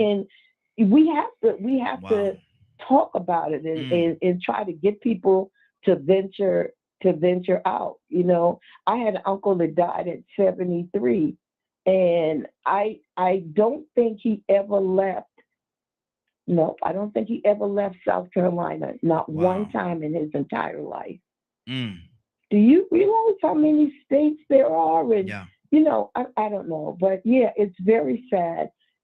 But people can't venture beyond what they know because of fear sometimes. Mm-hmm. Fear of the unknown, just like, you know, several people have said, they're afraid to know what's beyond where they are or to Mm-hmm. know that there's a better life. I Yeah. think, you know, how we talk, and I'm sorry, I'm going a little long, but like when we talk about welfare mothers, right, that get stuck generation, Yeah. Yeah. until somebody breaks that curse Mm-hmm. and show, hey, you can go to school. You don't have to just, you know, Mm-hmm. once you have a baby, stay in the hood and don't just collect welfare till the day you died, and your children be on welfare till the day. Mm. It's crazy. You know what I'm saying? But Mm. yeah, it's our reality for some people. Now, Captain, is a piece or a part of this by design? Are there some people that really want us to stay in that rut that we're in and not explore or become what we could become to our full potential? Brother Raheem, what is the most embarrassing thing in life Mm-hmm. is that you go through life as a grown person. You become 40, you become 50. And then when somebody asks you today certain things that you should know, and you're embarrassed because you don't know, you try to hide it and mask it Mm-hmm. by hostility. And then you sometimes try to hide it and mask it by religion. Mm-hmm. There was a TikTok yesterday I looked at where this brother asked this older black man, he had to be about 60. He said, "Are you a racist?" He said, "No." He said, "Name me 5 Asians." He said, "Mexico, Puerto Rico." He said, "No, no." He said, "Name me 5 Asians." He Mm-hmm. said, "Palestine, France," and everybody's laughing. Mm-hmm. And the man, he just did not know that he was asked to name me 5 persons who are Asian. Mm-hmm. But they used this old brother to make mockery Yeah. Yeah. because there's some people who just don't know. Mm-hmm. And there's some people who don't care to know. So if I came on this line and I said what I said, and now everybody who's listening say, well, it makes sense. But if you ain't never been to Africa, you can't substantiate what I just said. But Mm-hmm. among people of consciousness, when we ask, have you ever been there, people embarrassed in your old age? I've never stepped out of life unless I go to Africa. Mm-hmm. It's just to come at a certain age and you don't know. You be when someone tells you. That's the sad part. My sister says she's absolutely right. If Mm-hmm. you're around, it's all day long. Hey, Captain. That becomes Hey, Captain, you're breaking up just a little bit. You're breaking up just a little bit. around ignorant people your whole life. She made a good point. Mm-hmm. Become your mindset. Mm-hmm. Into an environment of who is trying to come out of a home of educators. You want to finish school because my grandmother, my mother, my brothers. So that's the goal. If you come out of a home of law enforcement, but daddy was a grandfather was a cop, so you become a father with it. If you come out of a home where everybody was in the military, Mm-hmm. my daddy was in the military, my mom was in it, so you become the product of your environment. Mm-hmm. When we talk about the 5%ers that we talked about, the 5%ers, man, that's what we are. That's what's on this program. Mm-hmm. The 5%ers. Yeah. Yeah. And we're trying to take and expose the 10% who controls the 85%. I'm not giving no unrealistic math. That's the truth. Mm-hmm. 85 to 50% of the people are ignorant.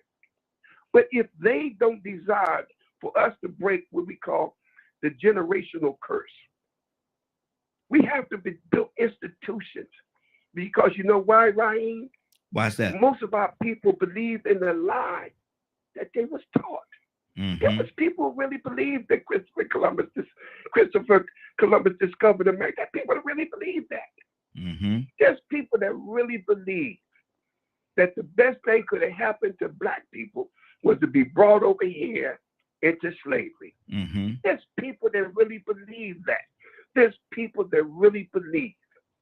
The Honorable Elijah Muhammad said, with the same, if a person do not treat you right, will they teach you right? I'm going to say it again. If someone do not treat you right, do you expect them to teach you right? Have we been treated rightly? No. So if you never treated us and we still fighting for justice, then all of a sudden you're going to teach me right. It don't make sense. So we could put our head in the sand.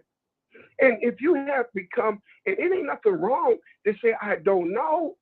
There's no sweat off your brow to say, you know what, brother, it's a shame. You're absolutely right. I don't know. But don't try to mask it by hiding behind religion. Where the Bible says, the Lord said, don't you try to mask it and hostility. Say, there's that racist stuff.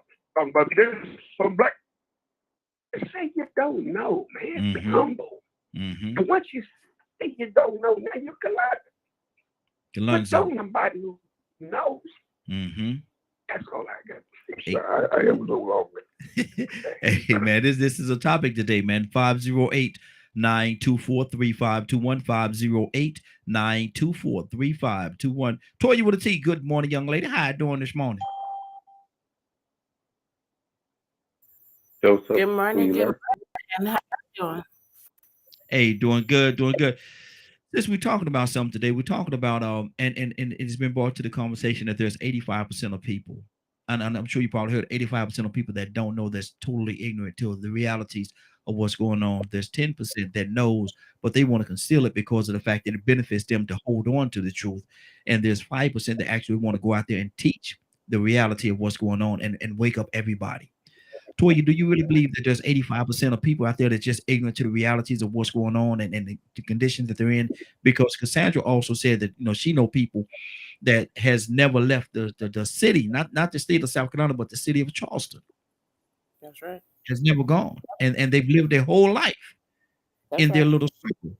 And so I know people in Greensboro. I'm from Greensboro that's never been out of Greensboro or North Carolina, has never been out of North Carolina, period. That's right. That's crazy right. to me. Yeah, that's crazy to you because you're used to living your world.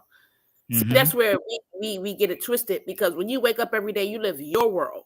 And wherever your Mhm. world is what you know. That's all you know. And if you don't desire to see anything more or anything outside of that, then you're just going to be in that world. My father taught me to look outside of Brooklyn. He taught me that there were places Mhm. outside of it. So he, you know what I'm saying? Even though he didn't go there, he knew that those places existed. And he always tried to encourage or tell or inform. And even if he didn't know, made sure when I went to school, I paid attention, because he was like, yo, there were things that I didn't know. I haven't went past 9th grade and the world is so big. I want you to know it. So therefore, as a Mhm. child, that's how I got the key to know that the world is different outside of the projects of Brooklyn. Mhm. 85% of people, yes, but this is my issue. It's compared, when I look at the United States and how they do, it's like how parents do their kids. How you lie to your kids like it ain't real out here on them streets, and you shelter them. And then when you get out there, it's the whole world that don't go like what your parents told you. And it's like, that's how America did to people. You know what I'm saying? Oh, Mhm. yeah, we're not worth this. Oh, you can't do this. Oh, the law says this, that, and the third. But all of those were lies, just like we lie to our kids about Santa Claus. Mhm. So now, if 85% of them people had been told fairy tales coming up, how you expect them to believe the truth? How do you expect them to believe the truth? If the 85% of if they're people who, hey, we celebrate Christmas, we do Easter bunnies, we do its culture, then of course it's going to be hard for them to live in reality, because they already been living a life in a fairy tale. You understand what I'm saying? So Mm-hmm. I get it, and I definitely understand it. When I look at how Congress, just look at how many people we have in Congress. Let's look at how many people we have. We only have, I'm not sure the number, 11,000 or 19,000 law enforcement institutions in America, but we got 370 plus million people. Mm-hmm. So, again, that's a number right there that shows you that what you're saying is more than likely true. 10% versus 85%, right? You look at the percentages of the police department just in your area, Mm-hmm. and how many people live in just your county.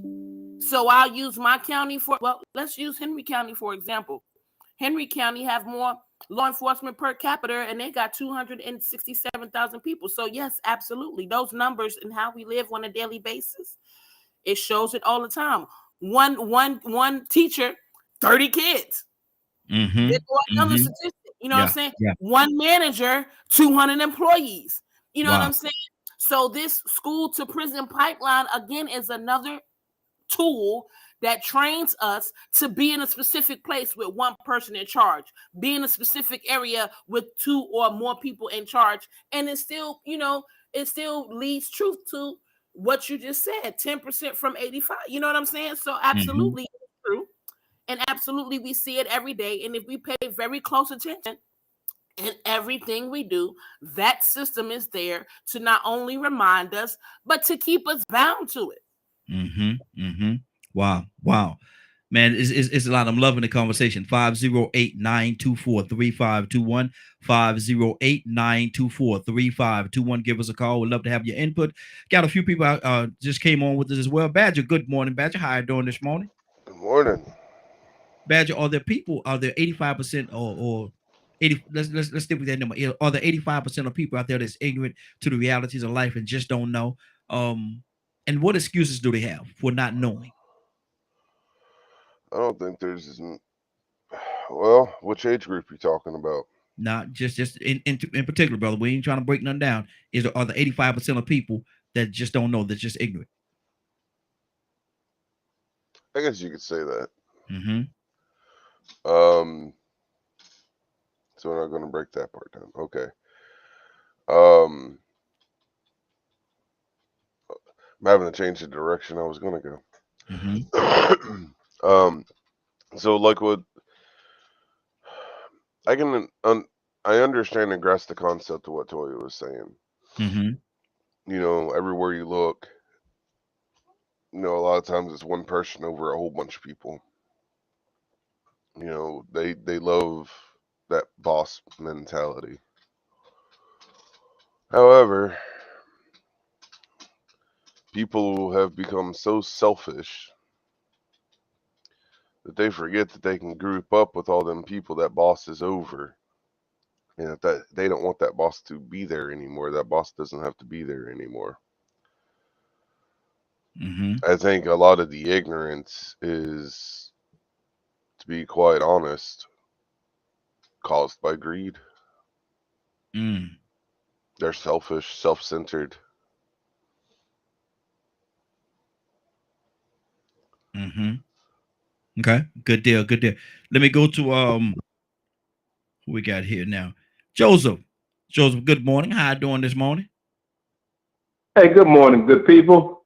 Good to hear y'all voices this morning. Everybody sounding good. Hey, likewise, brother. Likewise. Talk to me about this, man. Do you think it's a reality, man, that there's 85% of people that's totally ignorant, that don't want to get out of the rut that they're in? 10% of the people that knows the truth, but they're considering it because it's of a benefit to them financially or whatever.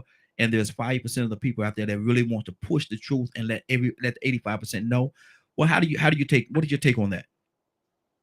Yes, sir. I was always intrigued because of the way Dr. King quoted Plato so much. I was always wondering why he quoted Plato so much. So I delved into Plato's thinking.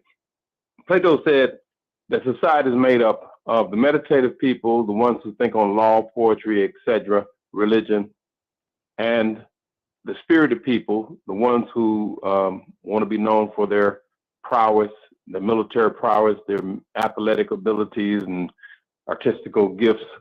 And then he said the masses of people are the appetite of people. The only thing they care about is their appetite. And so they're only concerned about satisfying their daily appetite. Now, he said society is constructed that way, and the government should be constructed that way. That's why we got 3 branches of government. So I think there's a lot of truth in what you're saying.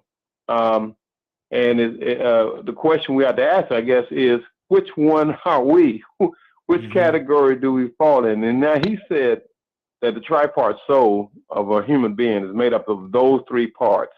And I guess it's the part that you allow to dominate you, which will determine which category you'll fall in. So if you're a person that meditates on poetry and religion and, you know, laws and things like that, then you're a meditative person. If you like doing athletic things, you know, sports and things like that, then if you allow that part to dominate you, then you fall in that category.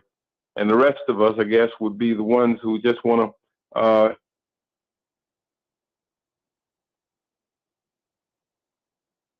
Hello? Did we lose you, brother? I think we might have lost him.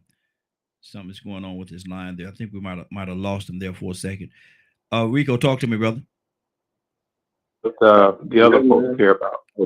Oh, there you go. But that's my reflection on it. Oh, okay. We lost. We lost. Yeah, we lost you for a minute there, brother. The last part of what you said, it just totally went totally blank on us. Oh, really? Yeah, we lost with the last part. Yeah, right at the end when you said that on last part about the meditative part. Okay, I said the meditative part is the people who thinks on religion, law, and poetry, things like that. That's the meditative people. They are critical. They are critical thinking in that regard. But the spirited people, of course, you know, are the athletic people who love sport, and military people who want to be known for their courage and things like that. So society is ordered that way according to the way Plato, you know, pretty much dished it out. And, you know, the founding fathers studied Plato, and past generations studied that. But that's the way much Western society is set up. So yeah, you're right. The majority, which is the appetite of people, they only care about, you know, satisfying their appetite, eat, drink, and be merry, party down, you know.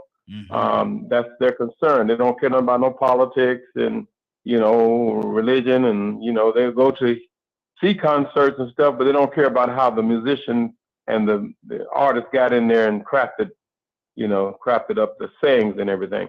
So yeah, I think there's a lot of truth in what you're saying. The question is, we have to ask is, which one are we? Which category do we fall in?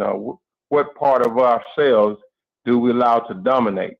The meditative, the spirited, or the appetite? Wow, that's good. That's the question we have to ask ourselves.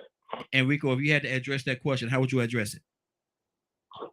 Well, first I would have to try to find out how to equate those 3. So I would equate those 3 to the mental, the physical, and the spiritual. And then if I had to go and try to equate those numbers, I would equate the 85% to consumers' appetite. Yeah, come on. Yeah. And for you to want to consume, you have to desire things. And the things that you desire are the things that you value. And most of the times, the things that you desire and value are the things that make you feel good. So now you're looking for reward. And that's what human beings all like. In all of those groups, they still want reward. It's just a matter of what reward do you want? What desires do you have? What do you value? And see, when you start realizing how that breaks down, then you can start sort of waking up a little bit. But like we said, maybe she knocked it out the park, man. Products of your environment. I've heard so many people say, I don't know any doctors. I don't know any CEOs. Yeah. I don't know any bank presidents. But in that environment that they live in, they're going to find somebody that finds some type of success or reward or comfort in that arena that they live in. And if that's their outlet or their way of seeing that they can achieve that, that's the only exposure they have to that type of success or what success is, then that's what they think success is going to be. Wow. And it's going to be hard to wake them up from that. So, you know, you ask the question, is that a what warped kind sense of of excuse reality? do they have? It's not really an excuse. In most cases, it might just be a reason. Rico, is that based on the condition. in what you just Go said? ahead. What you just said a second ago, is that a warped sense of reality, or is it just their reality? That's the conditions that they were brought up in. That's the conditions that were created through this system that we live in. Like I said, I mean, once you realize those conditions were created, then you can understand why some people don't know what success really is. You can understand why some people don't know better than to want to be a gang banger. Or why some people only want to get their respect or build their reputation up from how many people they could be. I mean, you have people that have what you call quality values, low standards. You know what I'm saying? It's still a reward in some of these things. So I'm just breaking it down to the basic, you know, the basic understanding of how humans even move. We all still have one desire, and that's a reward. That reward might be comfort, whatever that reward is. But are we willing to be perspective enough, spiritual enough, to know that, okay, we need to share with other people because of how they feel? That we need to reach out to these people that don't know any better. You know, listen, this sort of goes back to what we were talking about yesterday. We talked about product of environment. Now, once you leave that environment, you got choices to make. And when our kids leave from our environment, they got choices to make. But they might not make the right choices if the environment contradicted. You know what I'm saying? Or was actually, the environment was negative. Yeah. Now, I might tell my children to do something totally different. But if they see me selling crack and selling heroin and being able to provide the finer things in life and contributing to criminal behavior, and I tell them, you go to school, you be better. But they see I got fans rapping about it, man, they might desire that same thing because that's a little quicker than going to school, and it ain't as exciting or fun. Wow. So, you know, I mean, you know, sometimes our children are the products of their environment. That's good. And we have to be responsible for the environment that we created. Good deal. The values that they have and the desires of who they want to be. Because sometimes children want to be pro football players just like their daddy. Or they want to be bosses just like Mayweather want to be a boss just like his daddy. Or maybe they want to be a gangster because it's profitable. And some people that like these people that made that money can't get away from the fact that it was successful. And it was a reward in it. So they think that you condemning these people when really and truly they got to be held accountable for the environment that they produce and had their children in. Good deal. Stay right there, Rico. We got to keep this thing moving. Let me go back to Navy. Navy, what's on your heart? Just a little bit, because as everybody was talking, it kind of reminded it this thing. I don't know, Miss Cassandra probably knows it too, or maybe a few of y'all do, but some of y'all do too. But there was a Russian psychologist called Ivan. His name was Ivan Pavlov, and he was best known for classical conditioning, i.e., to some degree, psychological programming. But he used dogs to prove this, right? How when we have a stimulus, we want a reward, we have a stimulus, and there is a stimulant that automatically goes off in our brain. And what he did was that he took these dogs and he would feed them. But when he would feed them, he would ring a bell. So he did this to condition them for a period of time. And what he would do is they knew this time, whenever I hear this bell, it's time to eat. But what he did after a period of time was not present food to the dogs, but they still salivated. And as everybody was talking, I kind of thought about that theory because to some degree, whenever we were talking about that 85% that just doesn't know, they've been conditioned to do so. And to some degree, maybe even we all have, because we all want some type of reward. There's a bell that stimulates us to want to go for that reward. But I mean, like, I don't know, like I can't make it make sense the way that I need to, but that's what came to my head whenever everybody was talking. Like we've been classical conditioned. We've been conditioned to some degree. We've been psychologically programmed to some degree. and this is new. This is new to me, Rico, because Navy, she's the one that articulates. She come in and knock it out the park, and have her stumble like this, man. This is a topic today, brother. This is a topic. I just appreciate that she able to put it in a better words than I am, because I swear I be wanting to say the same thing. She just come and knock it out real quick. You know, you can't really get 30 years of wisdom in 3 minutes. That's something else I learned too. So we got to think about that on here sometime when we giving our comment, man. We got to make sure we don't go too deep in that little bit of time, because we'll lose people. Yeah, exactly. Let me go to Paul. Paul, good morning, sir. How are you doing this morning? Good morning. Yeah, I'm really glad that I forget his name, the man who called about and talked about Plato and Martin Luther King. I've heard of that theory before, and I just looked it up right now. And the way Plato laid it out is the rational person, the spirited person, and the appetitive person. And then I found something that goes a little deeper into it, where it talks about the vice. Each of these types has a vice, something that will bring you down, something that is your kind of your weakest point. And for the, I think all of us here, we're interested in ideas and we're spiritual. We're maybe we're a little different than your average person, but the vice for the rational person or the spiritual person is pride. And so I relate that to, Plato said that the philosophers should be in charge of the government making all the decisions. The problem is, who are these philosophers and what is their philosophy? So are they preaching, love and, all of these virtues that we agree are really what God is about, or are they teaching some other supremacist thing? So that's kind of like my connection to it. And then I just had a comment for what Captain Dennis said earlier about teachers, about the let's see, I wrote it down. People who don't treat you right, they won't teach you right. Mm-hmm. I agree with that very much so, and I think that we need to challenge whoever, if people are promoting bad ideas about and aren't willing to look at history and things like that, they definitely need to be criticized. But I just see some examples where people assume bad intentions.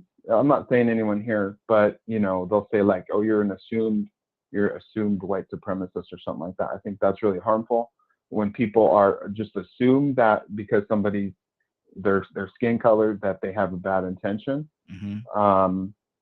Because I've heard that, not on the show, but I've heard that. Okay, I was going to say that we don't. I was going to say that we don't. I haven't heard that here. But I'm glad you clarified and said not on this particular platform here, because that's not what we do. We haven't done that. Let me go to Cassandra. Cassandra, what's on your heart? Boy, this is really some good stuff, and I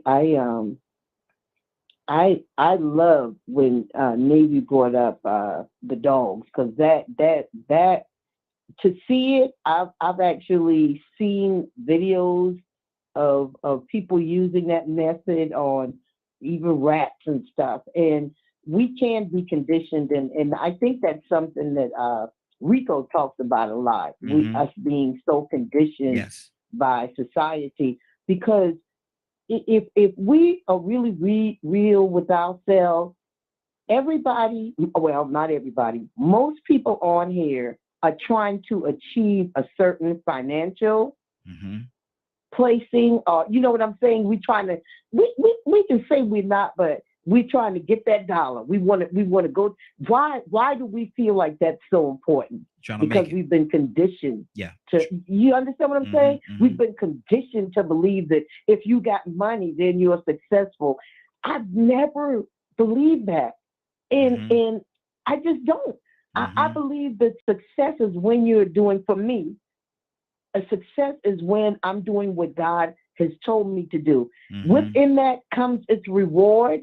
But if I never become a multimillionaire, it's okay, because I want my life to have purpose. Mm-hmm. That is what I think a lot of people are missing. They're focusing on trying to get to the wrong things, and not really enjoying the journey of life and fulfilling their purpose. I mean, I hope that's still staying within what we're talking about.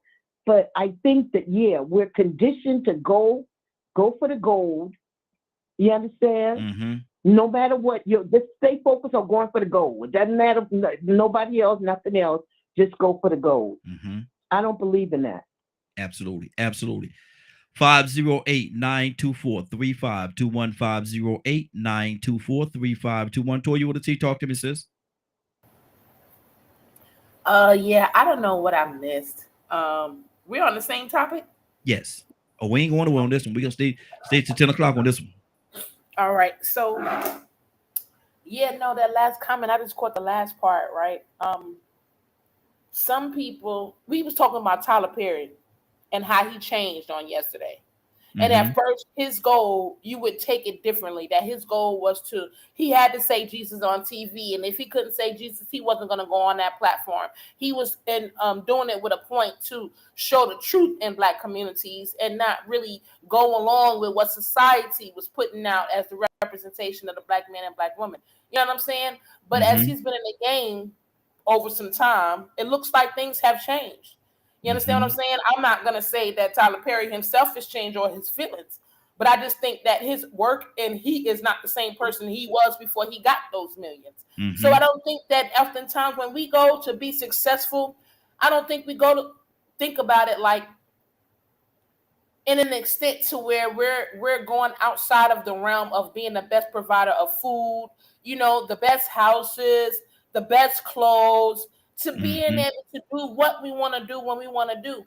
And when you're in that world, we talking about worlds again. Remember, when you're in your own world, you don't know nothing about nobody else's world. So now here you in the world with money, with others, and you've been there an extensive time. Now your habits and culture is changing like people who got money. So I don't think that we also, you know, all lead with the intent to get lost in that. We have a good intent. When we young and we say we're going to do something, we dream because we want to do it for the passion. Yeah. But when you've done it for 10 years, you tend to forget about the community you said you was going to serve as senator. You kind of forget about the fans that you wanted before when you was the rookie rapper. Now you don't want to be bothered. You kind of forget about putting the precedent or setting the precedent out there one way, but now the very person you said that you did not want to be is who you are. And I believe that comes from a lack of God. You know what I'm saying? That's the difference on what God showed me and the person I am with in the world with him and in the world without him. You can be your same place, your same person, and have the same ideas and have the same flaws and mess ups like any other human. But when you got God, it's just like this anchor that kind of keeps you close at bay, that kind of gives you a soft, subtle reminder, like an insurance that's right there to keep you covered in the event you should happen to go astray. And those are the only two differences. You know what I'm saying? In my personal opinion, you know what I'm saying? So when we talk about, you know, life and, you know, the changes that we go through and how we forget when it comes to the finances, I think we got to forget that we enter that world with one way and one intention.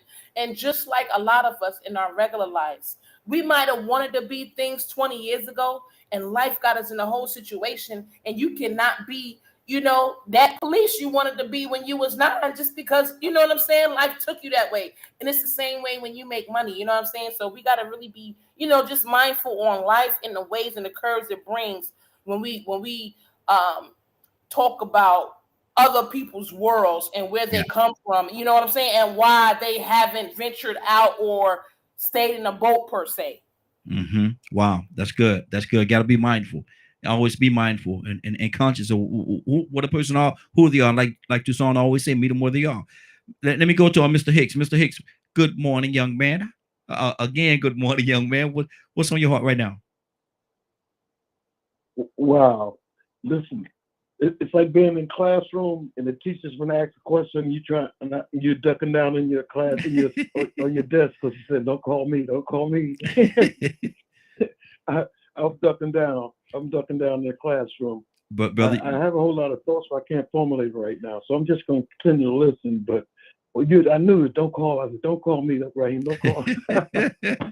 But You pass it on to someone else. I'm gonna listen. exactly. But my thing is this right here, man. I know that you're very equipped. Now I know that you're very equipped to talk about what it is. I'll come back. I'll circle back around to you. Let you collect your thoughts. But I know you're very equipped. Badger, you had something on your heart.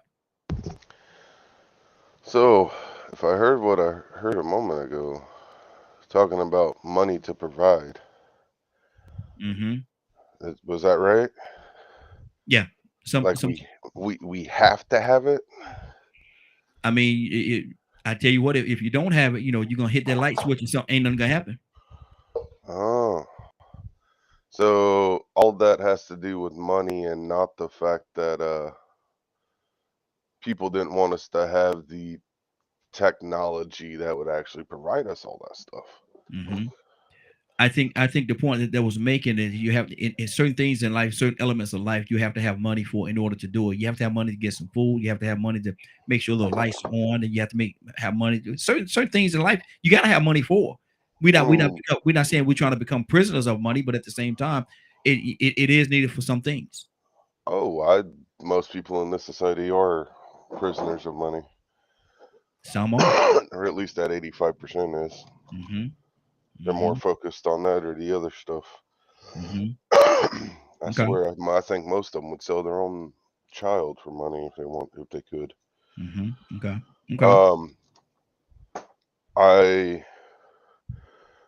I guess I'm very old. The old school trade and barter system. Mm-hmm. Here, because value is dependent on the individual. And to me, family and not harming the planet we were given is more important than a piece of paper that's an IOU. Mm-hmm. Mm-hmm. Okay. Well, everybody got their own thought. Like I say all the time, brother, I'm not here to give anybody their opinion. They have their own. Let me go to Ibrahim. Ibrahim, good morning, sir. How you doing this morning? Good morning. Good morning. Assalamu alaikum. Wa alaikum assalam, brother. I just so I'm not familiar, Okay. what y'all discussing. Okay, well, we're talking I'm on about. fast. Okay, I'll circle back around. I'll circle back around to you. Captain, talk to me. Well, I think all of us, I guess every one of us who went to school, we all had heard about Maslow's law of hierarchy of needs, right? We all know about Maslow.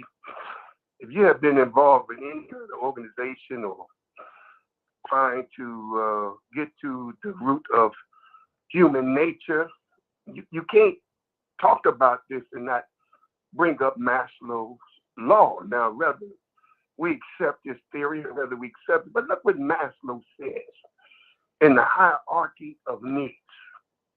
He said there are psychological needs, all right? Safety needs, love and belonging needs, esteem needs, and self-actualization needs. Now, why is that important? Because when you look at the 85%, he's putting the 85% basically in that pyramid.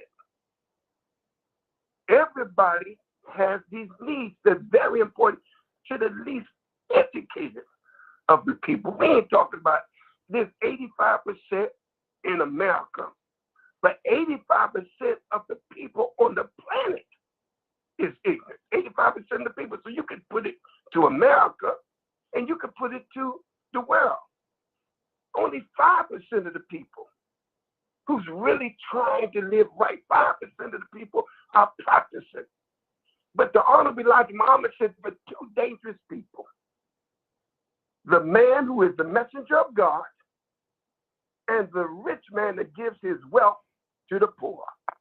I'm going to say it again. The messenger of God and a rich man who gives his wealth to the poor. Why are both of them dangerous? Because you can't control a messenger of God. And he's dangerous because the messenger of God is going to depart the wisdom and knowledge of God to the poor. That's what Mhm. Jesus did. He stayed among the poor. He was a threat to the 10%. And so therefore he was the 5%. And now, what about the rich man who gives his wealth to the poor? When a rich man gives his wealth to the poor, he's putting the poor in a position of power by giving them the necessary wealth that they need to come out of their physical or economic condition. Now, does it help? That regardless of, everybody gets upset with a man who gives his wealth to the poor. His Mhm. attitude is trying to lift the boats from the bottom. But when we look at Maslow's law, and everybody don't even know about Maslow's law. Well, 85%, they represent that. That's the pyramid that we look at. And Mhm. so we want to talk about how to be able, 10%, they 10% control 85% of the wealth. Man, something's wrong with that picture. Yes, sir. Yes, But sir. you can't have a 10% unless you got an 85%. Mhm. Because it's the 10% that is the blood suckers of the 85%. So you have an invested interest. So you keep coming up with a new iPhone.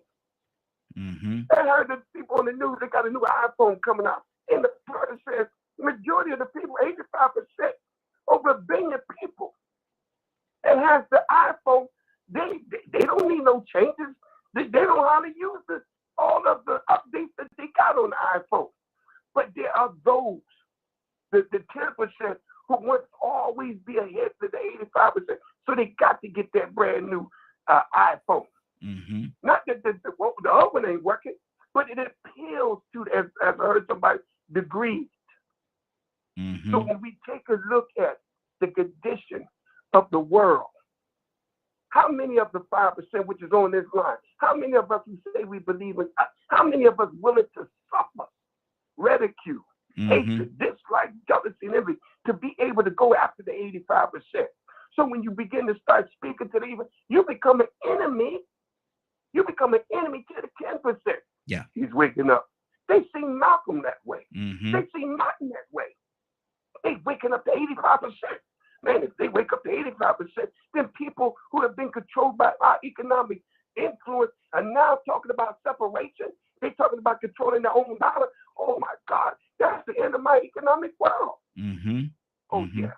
And Exactly. some of us is part of the 85% and think we part of the 5%. Mhm. That's Wow. all I have. Maslow's law. You all know about Maslow's law. Whether Absolutely. it's a recognized law theory, but it is a hierarchy of needs. Mhm. Good deal. Good deal.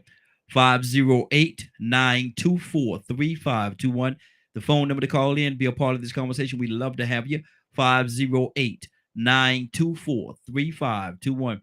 Let me go back to Joseph. Joseph, what's on your heart? Rico, coming to you next. Wow, man, I'm full now. That sister brought in the Pablo's dog, and then our brother just brought in Maslow. All of that is relevant too. Mhm. You know, in the projects, I remember growing up there in San Antonio, East Terrace Project. Mhm. We were flanked by universities, Catholic institutions, schools, and whatnot. But few of us made it out of those projects. I used to see some sisters taking nursing classes. I see some brothers taking job training classes and stuff. I was in there trying to get some job training to better myself. Then there were those who, just succumbed to heroin and, drug and, gang activities, sort of. But when you're conditioned, as the sister was talking about Pablo's dog, when you've been conditioned and suppressed and beaten down so long, even when the petition come down where you can get over into a better area, you don't do it because you've been beaten down. So I look at the citizens in Jackson, Mississippi right now who've been suffering from a water conditions for years. Yes. Yes. 82% black city. Mhm. Show me in America where there's a majority white city suffering from water problems with lead in their water and stuff like that. I don't know the total population of the black population of Flint, but I'm sure it's very high. Mhm. But what I'm saying, when you've been conditioned, you don't challenge the system the way you need to. Because you got that many people, you can put some pressure on some folks. See? And that's what the civil rights people did in the 60s. Mm-hmm. Dr. King put it this way. He said, whenever a man straightens his back up, he's going somewhere because the man can't match his bed. Mm-hmm. When you come out of that condition, when you straighten up and begin to fight back, then your opponent got a problem because your opponent can't handle that energy.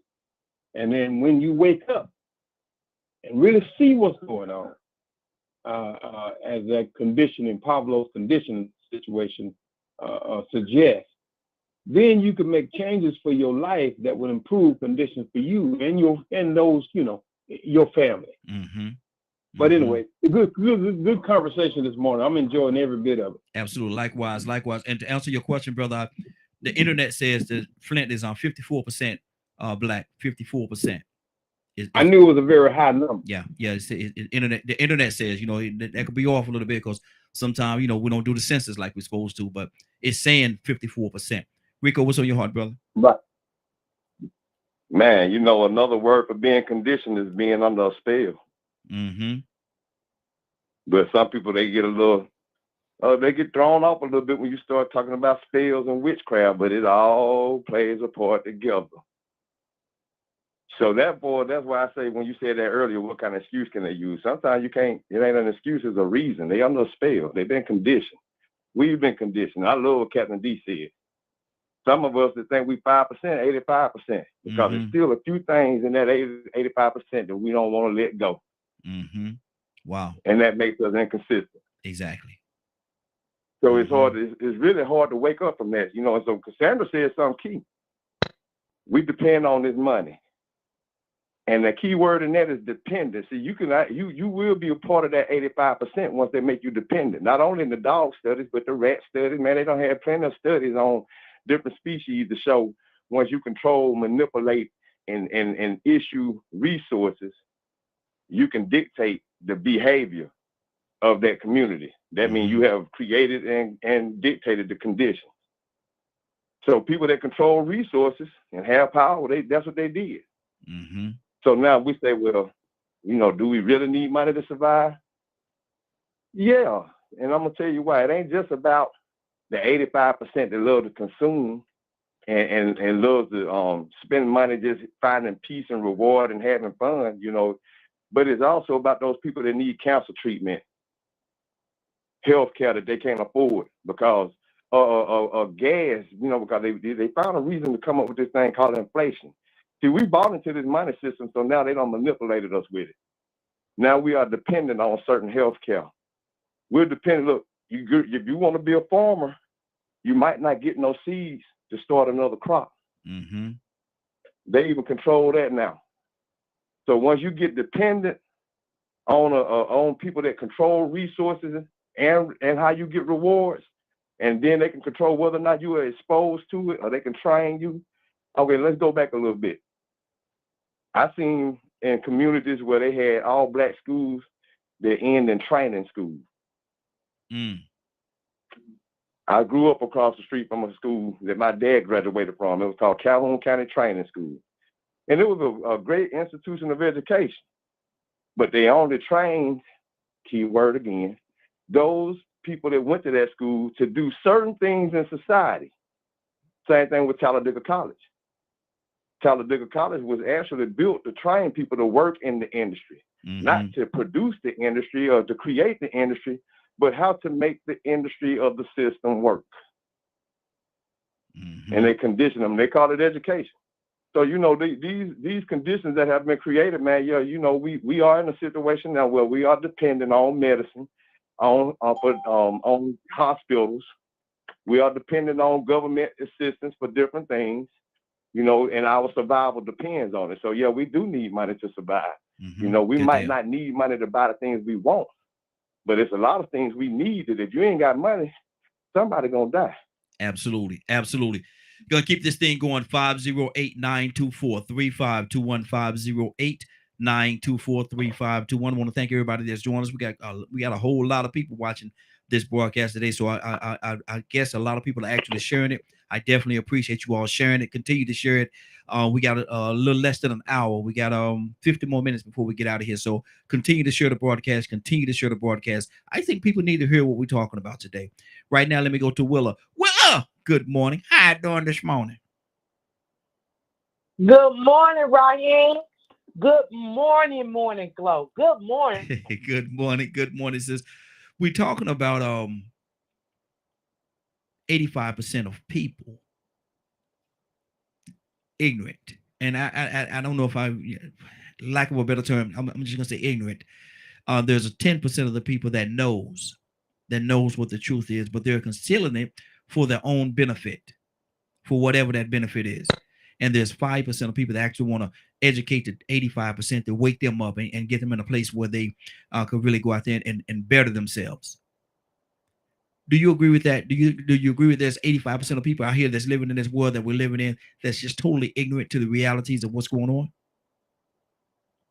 Well, Raheem, I don't know where the poll was taken. Mm-hmm. You know, when you see these polls, I don't know where they were taken. Mm-hmm. But I do know in my environment, around the areas that I'm in, that people, I'm going to give more of a higher percent that people want to better themselves. Mm-hmm. But you know, Raheem, sometimes we want more for someone else than they do themselves. Mm. You know, knowledge is the key, and finances definitely is the key. Mm-hmm. But it's where you place it in life. I mean, Rico always nail it. And Toya, I mean, she helped in the right perspective. Mm-hmm. Because without God, we can't do anything. I don't care, even without finances. And he even gave examples in the Bible where this lady, all she had was $2, and she gave what she had. Mm-hmm. So, you know, when you're in a certain environment and you want to, because we as people, we always wear masks. Mm-hmm. We wear masks. But eventually that mask is coming off. Yes. Because when you get more and more money and be in a different condition, like someone was talking about Tyler Perry earlier, and they were talking about, I love Tyler Perry and I love the messages that he put out. But then he started changing. Mm-hmm. I started seeing things like business, the family business, and he was getting more towards the gangster style. And Mm-hmm. I started to see his message change. So he allowed money to change him. Mm-hmm. See, we can change money, or we allow money to change us. Mm-hmm. You know, we may think we're one way, but the truth comes out with your condition. You know, that's what I want to say, Raheem, because we may believe one thing about ourselves, but when you have a lot of money, it'll show people who you really are. Mm-hmm. That's good. That's good. Ibrahim, anything on your heart, brother? Yeah, this goes back, you know, I've had conversations over the years, and I hear a lot of misinformation or misunderstanding that people grab things. I heard preaching, heard testimony, but I didn't hear any information that's going to help anybody. And I say this, right, because I could go with I could discuss Pablo, I could take the Keynesian economic theory, which I heard that people don't understand what it is, right? But let me go a little further. See, number one, we have basic carnal needs. Those are needs that were ingrained upon us. Those needs were given at birth, of God-given needs. Now, how we approach them to satisfy these needs is a different thing based on culture, social status, and based on the culture that you come up in. You know, you never heard a billionaire talking about I got enough or I got this, or I did this. You know, billionaires look at it, you know, you look at money on a certain level, you look at paper. It all is paper. There's no such thing as currency. I mean, you know, financial currency of gold, diamonds. It's nothing. It's intrinsic value. It means nothing to nobody unless it has something attached to it. Now, if you want to use currency or money, but you can't use it both a resource. You can't use the word power and money in the same sentence unless you put power first. You know what I mean? To a collection, a group of people of ideology, a group of people that think of frame the same way, are willing to accept these things as their currency or as their accomplishing their needs. Now, want is another thing. We have needs, but our wants is superficial, and our wants supersede our needs. You have people out there begging for what they need and spending on what they want, and that's why we have the system we have. The system is based on wants. Our economic system in America is based on what you purchase and what you buy. It's not based on savings like other economies are and stuff like that, right?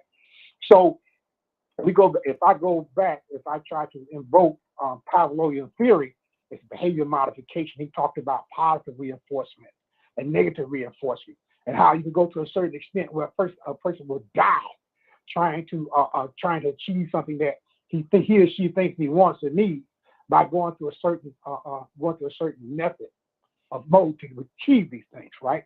And I hear things all the time, especially in the Black community. And we talk about things and we minimize things like training. I heard about talk about training. Those are one of the things that we don't have now. Why we don't have people able to make a decent income or a living, or to build, or to capture things, or to put things together. This is more important than education for somebody programming a computer. And people would doubt me about it. Farming. How many people have farming trades now? You know what I mean? To even understand what a seed is or how to grow something. We do things piecemeal. We do things in a fashion that feels good and make you think we're doing something. Let me ask you this, Ibrahim, because actually your 3 minutes is up right now, but I'm gonna give you another minute just to answer this question. What in your heart of hearts, in your mind, as you are, what is the solution? The solution? Solution. It's actually taking care of your needs, working for yourself, doing it for yourself. As a group of people, we're put in a situation now that we have to go back to old school. We have to learn how to feed ourselves. We have to learn how to grow our own food, build our own buildings, create our own institutions. Okay. These are basic, simple things that we're knowing, but we want to take the higher road, and to assimilate and to pay homage to these gods of wealth and all these other things, rather than do what we're supposed to do. Okay. Take care of business do for ourselves. Okay, stay right there. But I will say this: that has been addressed, though. Maybe you came in a little late. Maybe you missed that part of the conversation, but we did talk about that part of it as well. Let me go back to Cassandra. Cassandra, what's on your heart? I'm just listening right now. Cassandra. I'm just listening. Okay, all right. Let's go to Toya with a T. Talk to me, sis. Yeah, one thing about, in my personal opinion, in life, is that not everybody goes by facts and figures. The percentage of people who we need to reach that makes a part of that 85% are easily to be led. So sometimes when we say meet people where we are, having a collective of different opinions matters in a movement.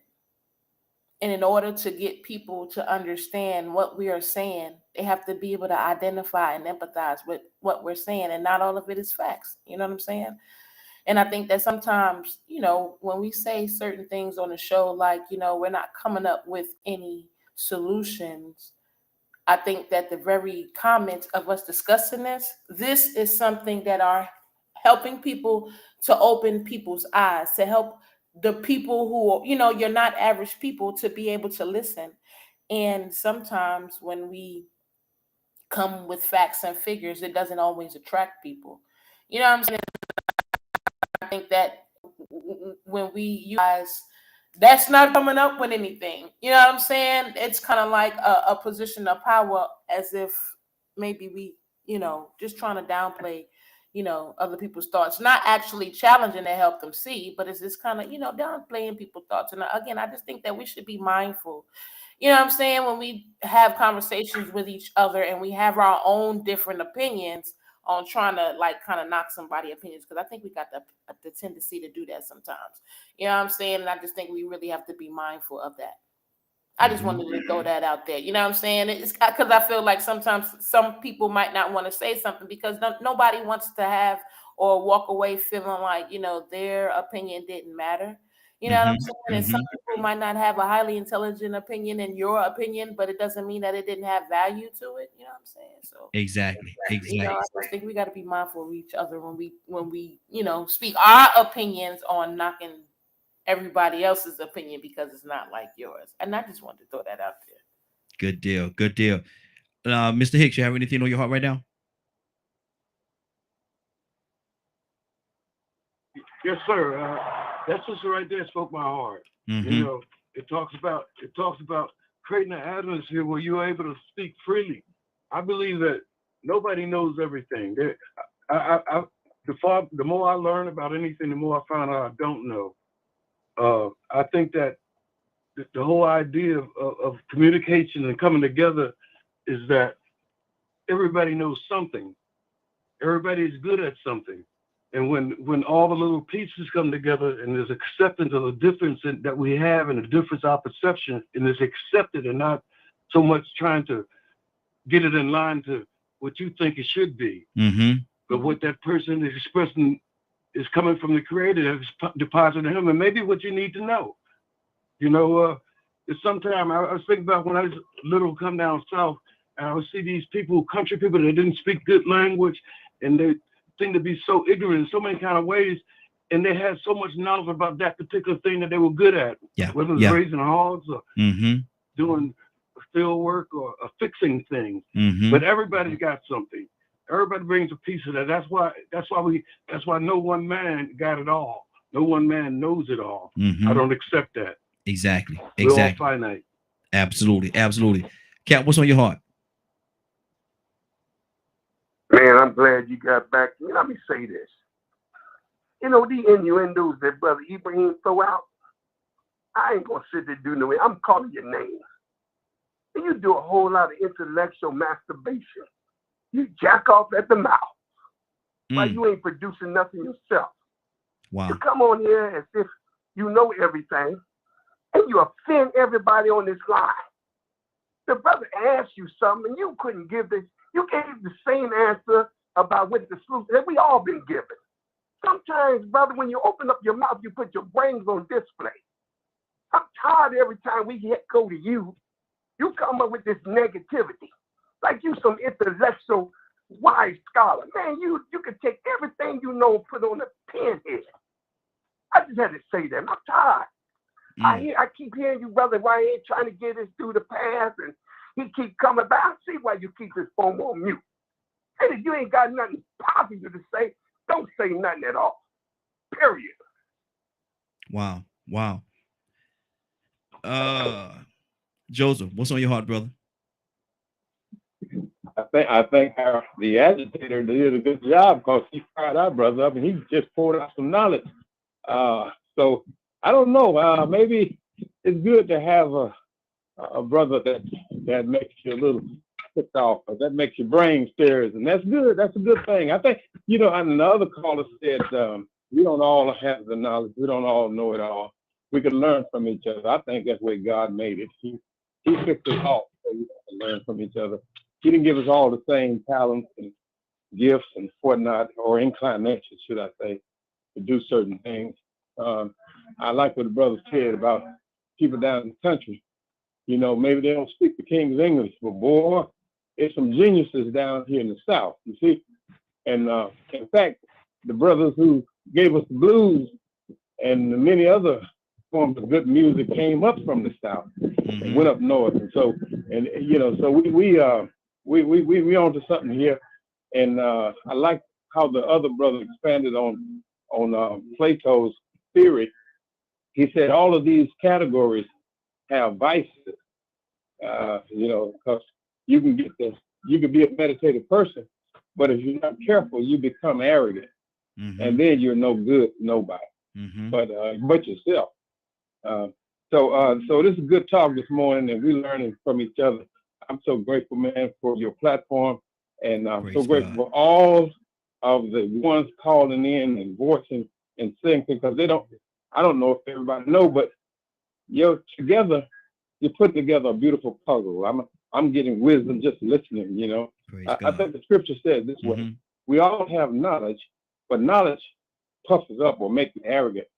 But he said love edifies. That's what builds you up.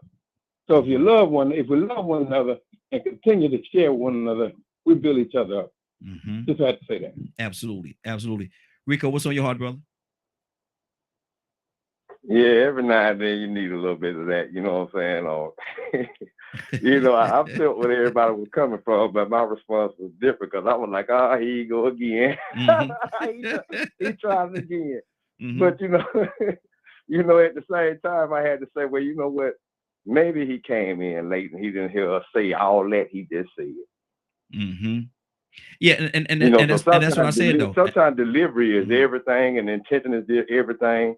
But then even when you're on the outside coming in and you're a little late, you know, maybe you have to ask, well, has anybody said this? Instead of assuming that it hasn't been said, you know what I'm saying? Because it did make everybody feel a certain way. But I get it.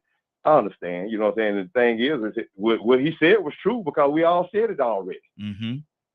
You know, but it was just, you know, sometimes we get frustrated and we listen sometimes and we don't hear the thing that needs to be said. I get frustrated on here sometimes. I'm like, man, they up here talking about this. But I listen still and wait till somebody come around. You know, I might say, man, wait a minute, man, we done got off track. You know what I'm saying? Ain't nobody gonna get nothing out of this. So I get it, but it's still about delivery. I get checked about delivery sometimes myself. You know what I'm saying? We human. So I didn't let it bother me like that. You know what I'm saying? But the old me would have. So I get where everybody else is coming from too. So, you know, man, that just goes to, you know, show you how human behavior is, man. You know, how we can receive things and how we can get emotionally. You know, but going back to the topic, man, like I said, what he was saying was true. And it goes back to what I was saying earlier. We are dependent. And we have been bamboozled and conditioned and manipulated into becoming dependent on this system that is created because of the other rewards that made us feel like it was something that we might want to do. Wow. And so, it's funny, like, Captain D said earlier, sometimes some of us think we're in the 5%, we're still in the 85% because we still love certain things that would make you 85%, and we don't want to let it go. Subconsciously, we don't think it's a problem. Exactly. Certain behaviors that we accept, certain people that we accept, and we go around and we'll say, that's them. And we won't be consistent and say, you know what, man, I can't deal with you because you're not up to my standard of what I consider righteous or fair or a good parent or whatever. You know, we're not self-sufficient, but I've been saying this probably since I came on here. If you really want an idea really of how we should function just in the Black community or just the human race period, they should probably look at the Amish.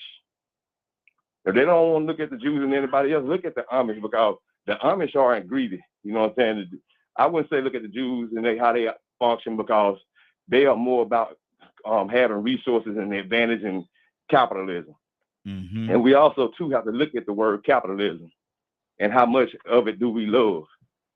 Because the only way we will have an 85% or the capitalism will exist or succeed is with an 85%. And then we might have to ask ourselves, how much into that 85% are we? Because some of us don't realize it. Like I said earlier, the 85% might not even realize that they're being bamboozled. They might not even realize the real reality. Exactly.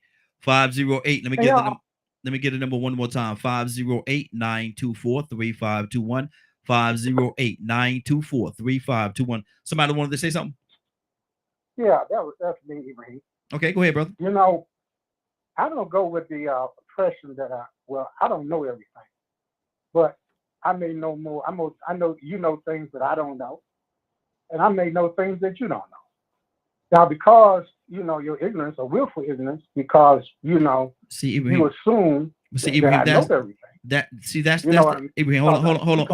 Hold on 1 second, brother. Let me say, see stuff like that. You're calling people ignorant. You calling people ignorant and stuff like that, brother. That ain't gonna sit well with nobody. It doesn't matter, brother. It's not. I don't think it's right for you to. I'm not gonna call anybody ignorant because of the way they think, or I'm not gonna do that, man. Because that's totally disrespectful. And for you to you willful ignorance and stuff like that, brother. Let me finish. My thing is this right here, brother. We don't get on here, and maybe I didn't lay the preference, or maybe I didn't say this to you, but I know we had this conversation before. I know we did, but maybe you don't remember. We're not on here to disrespect each other. We have to respect everybody's opinion. I give everybody the right to have their opinion and voice their opinion. I ask what's on your heart. Everybody have the right to say what they feel. We're not on here to disrespect anybody, call anybody ignorant and all the other things. We don't do, that's not what we do here, brother. And so maybe we need to have the conversation again. Maybe we need to have it on this platform so everybody can hear us having this conversation. That's not what we do. Make your point without disrespecting or name calling and doing different things like that, brother. You're of a certain age. You know better than that, bro. Come on now. You're bigger than that. You're bigger than that. I know well enough when somebody insulted me, right? And you heard him talk. You heard him call me a bunch of things, right? But you didn't. You insult me. You insult me. Hold on. You insulted me. You didn't say what he said. I heard a lot of preaching. I know who you was talking about. You threw the first stone. I say what he said, right? And here you go again. Now you cut me off. You beat me, right? Go ahead, brother. I'm letting you speak. Go ahead. Say what's on your heart, brother. Go ahead. We got to move on. We can't stay here long. I'm gonna give you 2 minutes. 2 minutes to get it out. Let's move on though. We're not gonna stay here. Go ahead. It's double standard. Go ahead. Go. Brother, if you want to say what you want to say, okay. Appreciate it. Captain, you want to say something as well? He 2 minutes. deserves a 3. He deserves a 3, Raheem. He deserves a 3. He don't already talk. Rico. He don't already talk 2 minutes already. He don't already talk 2 minutes. I was gonna give him 2 extra minutes, but was gonna equate to 4 minutes. I was giving him more time. He elected not to take it. That's on him. Cassandra, what's on your heart? I pass. Let me see. Toy, you want to talk to me, sis?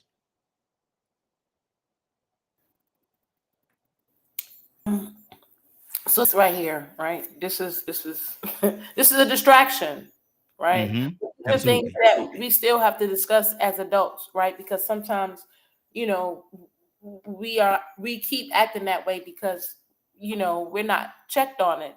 And I think that we need to learn as adults that we just have to, you know what I'm saying? Some things have to be talked out, and sometimes we have to find the right place to talk it out. Like right now is not the time to talk about it, y'all, because we're having a show, right? And afterwards, because we're family, we come on here every day and we don't want to be offensive to someone. I'm gonna wave the white flag because I feel like we will start to disrespect Raheem. You know what I'm saying? At that point. But it is what it is. And back on topic, which is one of the reasons why we can't move forward. Right? Because we allow distractions to come and break up the building of whatever it is, instead of being able to still focus on business. Why is it that as family, we can't have a disagreement and still focus on what we committed to commit on, which is moving a generation forward? Exactly. You understand what I'm saying? And this is why we need generals and leaders. You understand what I'm saying? This is why we need parents and head of households, because you know what? You can't fight and squabble amongst each other, but you need someone to call and regain order back again, because we still got a goal that we got to focus on instead of just going off in other different directions. So whether we need to learn how to contain ourselves or fall back for the moment, right? Because I'm a lady, we always like to have the last word. But at sometimes when being a leader supersedes being a man or a woman, just as a leader, you have to know when to wave the white flag and say, hey, we paying homage to the show right now. And after the show, we probably need to go ahead and have some conversations so we can move forward. I'm just going to throw that out there. You know what I'm saying? But back on track, Raheem. Throw that topic back out there. Let's get back on track so we can wrap up these next 28 minutes. Absolutely. And let me go to Ibrahim, because I know Ibrahim got something on his heart right now. Brother, what's on your heart? What are you talking about, man? 85%, 10%, 5%. Is 85% really ignorant? And what do we need to do to wake that 85% up so they can be a more productive part of this society in which we live in?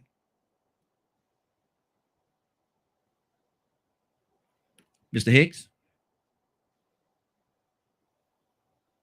Yes, sir. I'm sorry. I apologize. I was really wrapped up in that thing, and just what happened. But I think I was talking. I want to get back to your point, but I think I was talking earlier about that doing to others you have them doing to you. And I think that is a guidepost in our interaction with each other. But I know this here that when I'm reprimanded, even when I was in the military, I was just like one of them kind of guys all my life. You got to talk to me right. But as I matured, I learned how to let things go. And that's really practicing this thing. How would I want somebody to treat me when I'm out of order? But I'm a grown man, and most people on here are adults. And there's a way you talk to adults. decent the way you talk to me, Mm-hmm. and the way I'm going to talk to you. It's going to be respectful. And the difficult thing is how to be respectful to somebody when they're disrespectful to you. But that's the walk. Mm-hmm. That's the way. Not to return evil for evil. Mm-hmm. But at the same time, that's what the battle of the flesh. When you want to do something with your flesh, when someone attack you as an adult and a man in a way that they shouldn't, you feel that it's unjust, unright, Mm-hmm. it puts your flesh to test how you're going to respond. But that's our daily walk. Mm-hmm. Respond to it right. But I don't like anybody talking to me any kind of way, even when I'm wrong. Yeah. I don't care Yeah. if you're a cop. I don't care if you're a judge. I don't care who you are. Mm-hmm. I want respect, Mm-hmm. and everybody else do too. Exactly. So that's my. I'm a little emotional about this stuff. Because Yes, I'm sir. serious. I I'm see. saying in ranks, if you have described whatever you want, I'll be locked up because you ain't gonna do it to me. Mm-hmm. That Absolutely. was then, but this is now. Mm-hmm. But if we was gonna have constructive communication, there gotta be certain elements of respect. You respect a woman just because she's a woman, and you respect a man because he's a man, because Mhm. he's capable of acting out just like you are. Exactly. Exactly. Rico, let's talk solutions, brother. What are some of the solutions that we could have? How do we wake that 85% up? Or do you think they even want to be waking up? Some of them don't want to be awoken. Like I said, I mean, you know, they enjoy the rewards. I Mhm. mean, they don't know any better. So it's hard to break them from what they view as success Mhm. or what makes them comfortable. Mhm. You know, I mean, it's you know, it's like I said earlier, we are a whole human race of addicts. Our dope might not be crack, but it might be sugar, it might be food, it might be gambling, it might be cigarettes, it might be money, it might be sex, Mhm. Mhm. or it might just be fear. Mhm. Some people Wow. are addicted to fear. You know what I'm saying? They love being worried about stuff. They don't even want to go outside. Mhm. So it makes them comfortable to stay in the house and become hermits. You know, and you can't break them from that Yeah. because that makes them comfortable. Mhm. You know, I mean, it's so many instances of just human beings. If you just observe people, Mhm. Pay you can attention. tell what they desire. Yep. Pay attention. You can Exactly. tell what they value. Mhm. And when you see what they value, they're going to put that before anything. See, people, that's why I say talk is cheap. Mhm. Words ain't nothing but sound that come out of your mouth. People can say they love you and do this and that, and you don't see them for months or talk to them for months at a time. Mhm. But every time you turn around, they're showing you what they really value because they're doing it all the time. Mhm. Wow. They're showing you who they really value the most and who they want to be around because they're really doing it all the time. Mhm. So I mean, when you are hooked on what you like, when you are hooked on the reward that you want, or if you have a desire and a need for survival, like I said, it might be some medical treatment, it might be a surgery, then you're gonna have to conform and do Mhm. some things. That's why I say all the time, sometimes people do some strange things for a little change. Exactly. But Exactly. the ones that are mainly bamboozled are the ones that are doing it for the things that they want. Mhm. The ones that are doing it out of necessity, they really not doing it intentionally. They just doing it because they got to survive. Mhm. Wow. So, and I think we have to identify those conditions and get people to even understand what conditioning means. Mhm. That's Once good. you start breaking it down, you know, like I said, you can't give people 3 and 4 generations worth of wisdom in 3 hours. Well, so that's 3 minutes. So, you know, Mhm. even when we on here, sometimes, man, we try to break down so much wisdom in 3 minutes It that the become average person that don't know nothing but how to be a dope boy ain't got time to listen because you ain't got to something he interested in time enough. Mhm. Wow. 508. You're the number one more time. We got about 20 minutes before we get out of here. 508-924-3521. 508-924-3521. We're live right now. Give us a call. We love to have your input. Willow, what's on your heart, sis? Hey, Raheem. I love listening to Rico because he is so wise in what he says. And you know, you trying to break down some little wisdom in 3 minutes. Mm-hmm. And sometimes you baffle Mhm. because you're trying to get one subject to another subject. But I do understand when you're talking about conditions. And I was listening to a young lady yesterday. I hope I'm not going off the subject. And she was of a different culture. Mm-hmm. She was about I want to say like Indian. Mm-hmm. You know, where they have the dots in their head. And I was listening to her, Raheem, and I hope this adds to the subject of how you can't change anybody. You only God can change anybody, first of all. And this young lady, I was listening, I was so sad for her. You know, she her culture and her parents pick her mate for her. And she has to marry someone that she don't even know of love. But she has to live with that person for the rest of their life. And I was saying to myself, oh my God, I don't even think about the privilege that I have living where I live in the United States, that I can marry and my parents, and I can marry anybody I want to, in and out of relationships if I want to.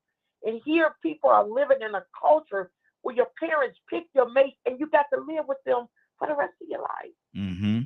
So change, we can't change people or people in different cultures.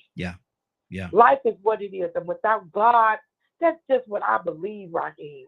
Without God in my spiritual walk, I can't do anything and nothing without them. And one last thing, Raheem, I tell my children this. This world is not your production. You have not created a film or a script. So whenever you go out into this world, be prepared to whatever you are given, how to deal with it in a certain way. Don't allow people to change you. You have to deal with it on the direction that you know how. That's what I'm trying to say. Don't let it change you. You change the situation. Absolutely. That's what I'm, because you can't tell people how to talk, what they think. The only thing you can do is how you deal with it. That's the only thing you can do. Absolutely. And Good that's deal. what's on my heart right here. Good deal. Good deal. Badger, what's on your heart, brother? And we got another caller. We're gonna go to the call in just 1 second. You know, I was listening to a lot of the things that was being said, and there's the different kinds of minds and all that, right? There are times where the way a person speaks or says certain things that can come across confusing. And I was having a little bit of a conversation in our little private chat box, and it was interesting how, a few weeks ago we were able to say a few words or things like that, even if someone was on the call. And now all of a sudden today, it's not acceptable. I don't know if I understand what you're saying, brother. Make it clear. Well, like the ignorant thing. Make comments about other people being ignorant and stuff, and even I'm guilty of it. And it's talking about word usage, and even talking about Plato and things like that. Yet we also talk about solutions and so on and so on.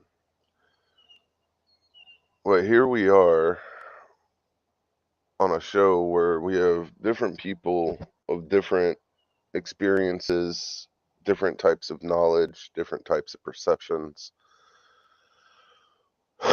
where there are times of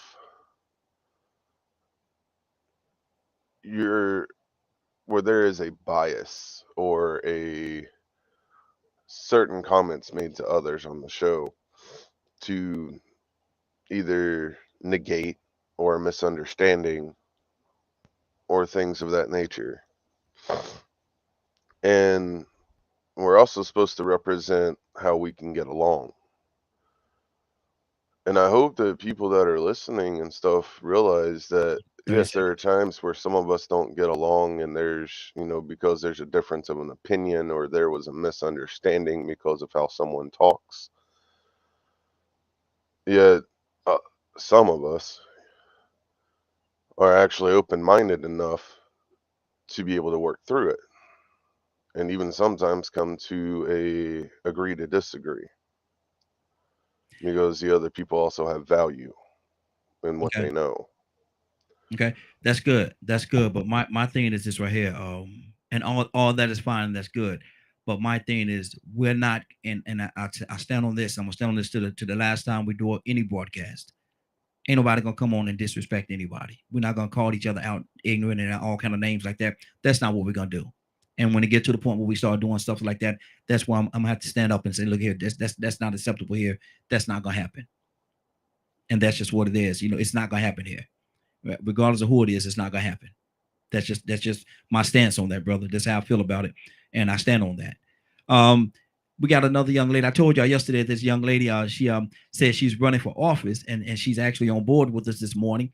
And that, good morning, young lady. Yes. Good I t- morning, everybody. I told y'all she said she's running for office. I'm gonna I'm gonna get my little 3-minute timer. Give me your elevator speech. And then tell me what you got going on. Yeah, what's really going on? Talk to me.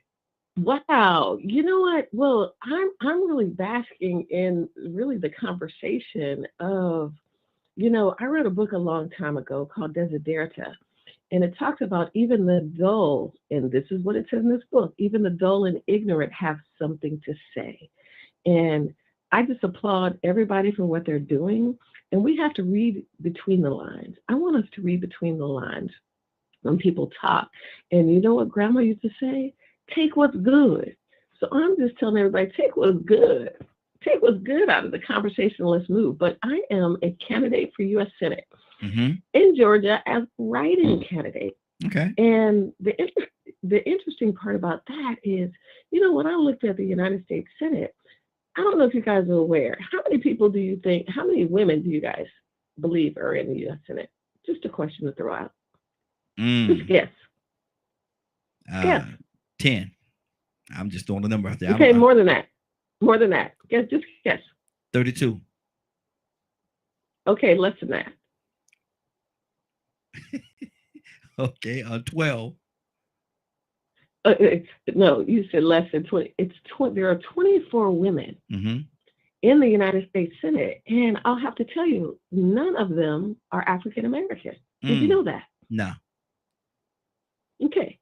All right. So I'm just throwing historical facts. None of them are African American. There are only 2 women who are running for United States Senate in the country.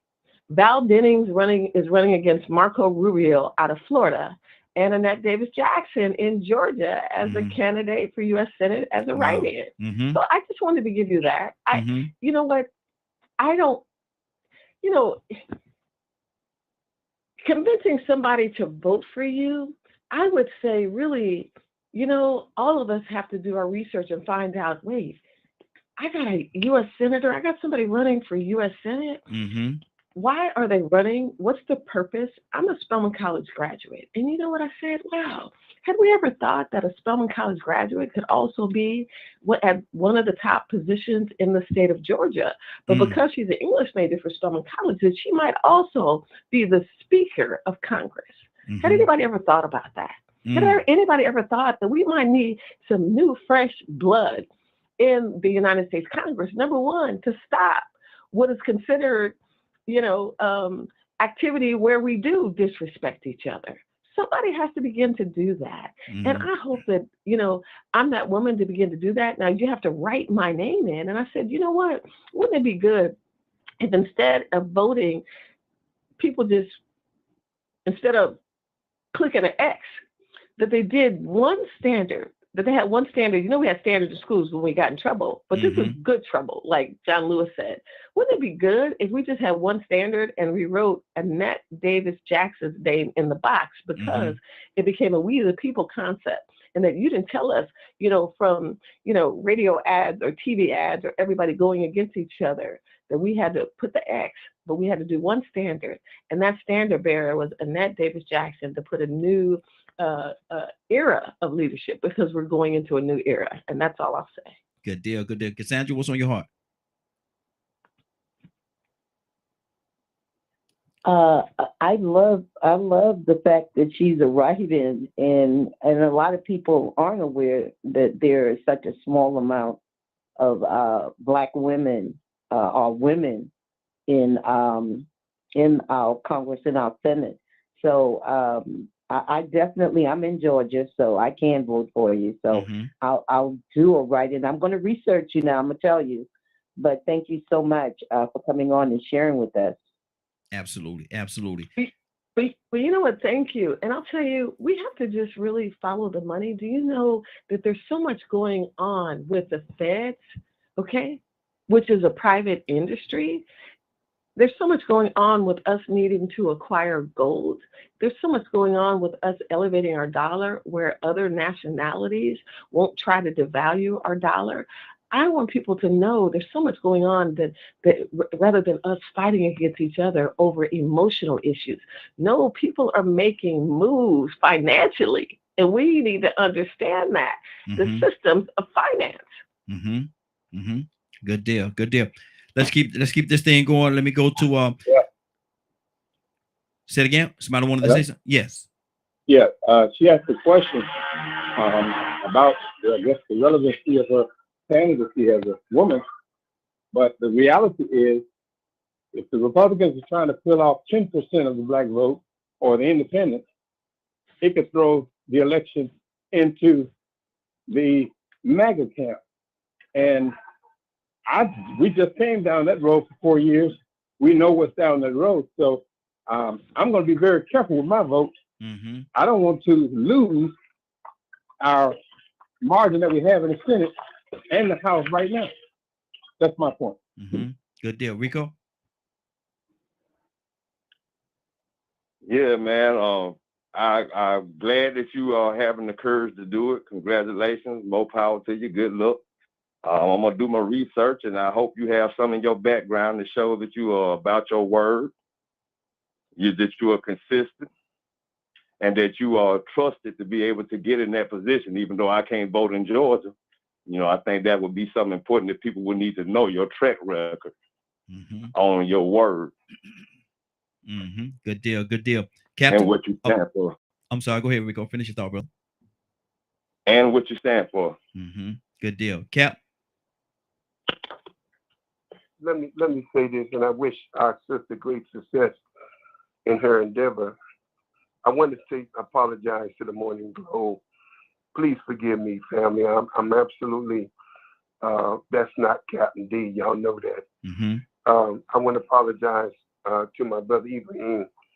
If I said anything that has been insulting, disrespectful, please humbly accept my apology.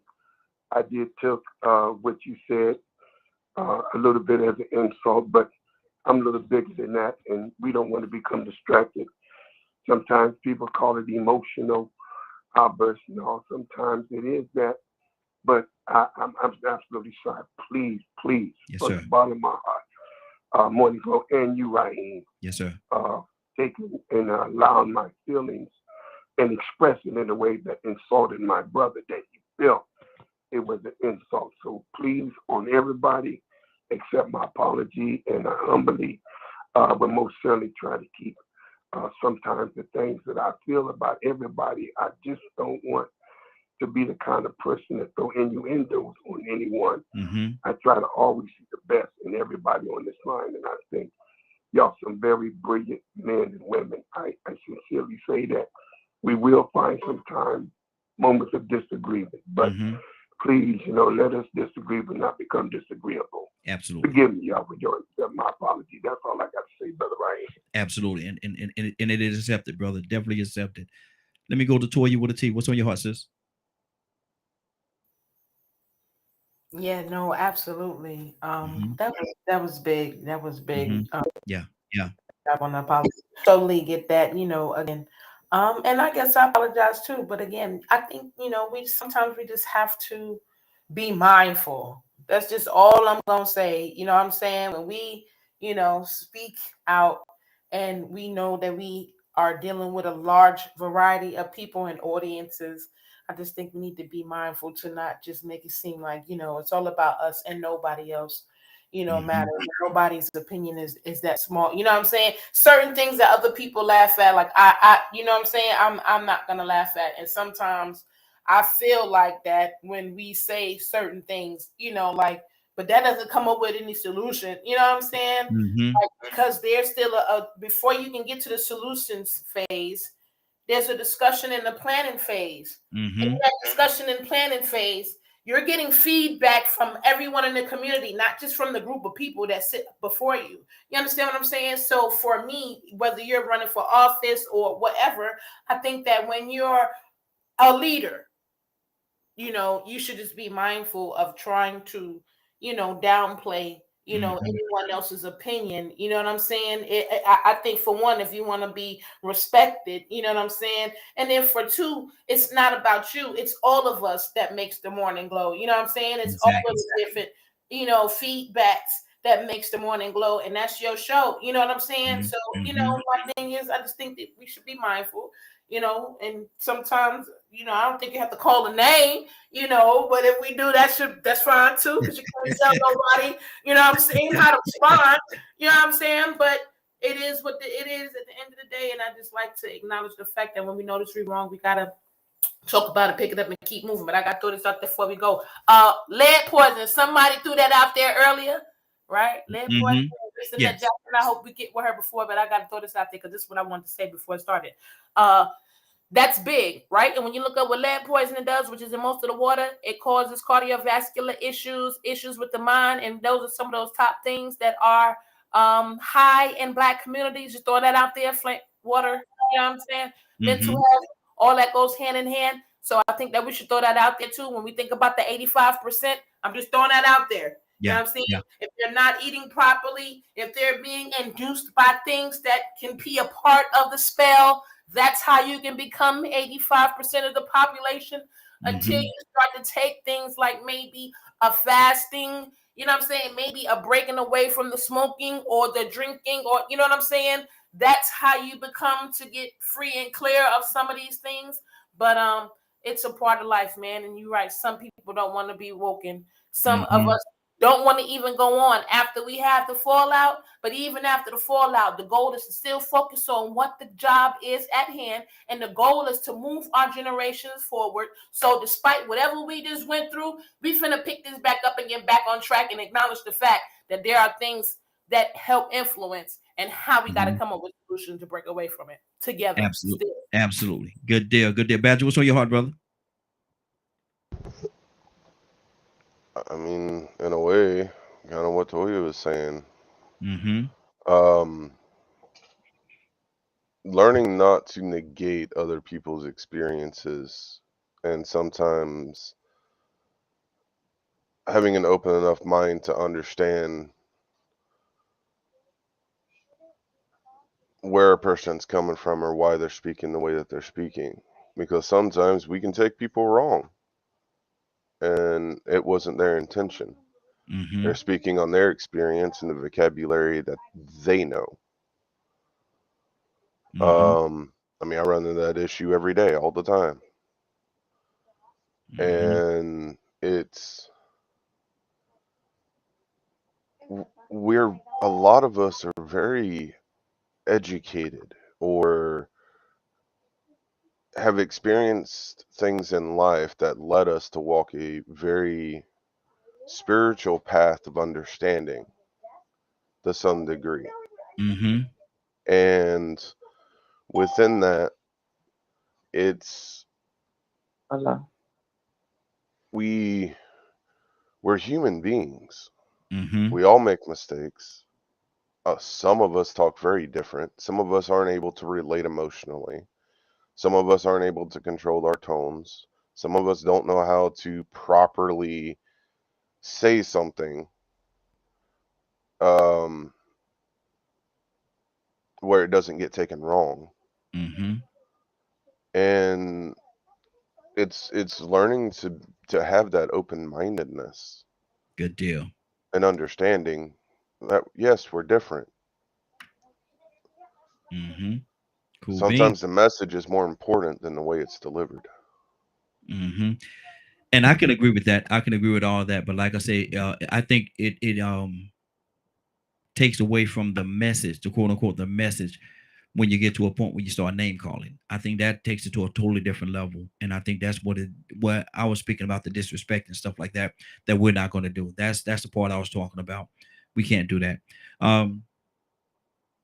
Cassandra. Yes, sir. Anything on your heart before we get out of Yes, here? sir. Anything on your heart? Come on now. Come on. No, I'm just grateful for everyone on here. And Cap, can I tell you that I have the highest regard for you as a man, because you are always willing to say, you know what, I'm sorry. That's that's hard for a lot of people to do. So I want you to know that I highly respect you in who you are, and I appreciate the fact that you would say openly, I'm sorry for anything that I said. And I'm,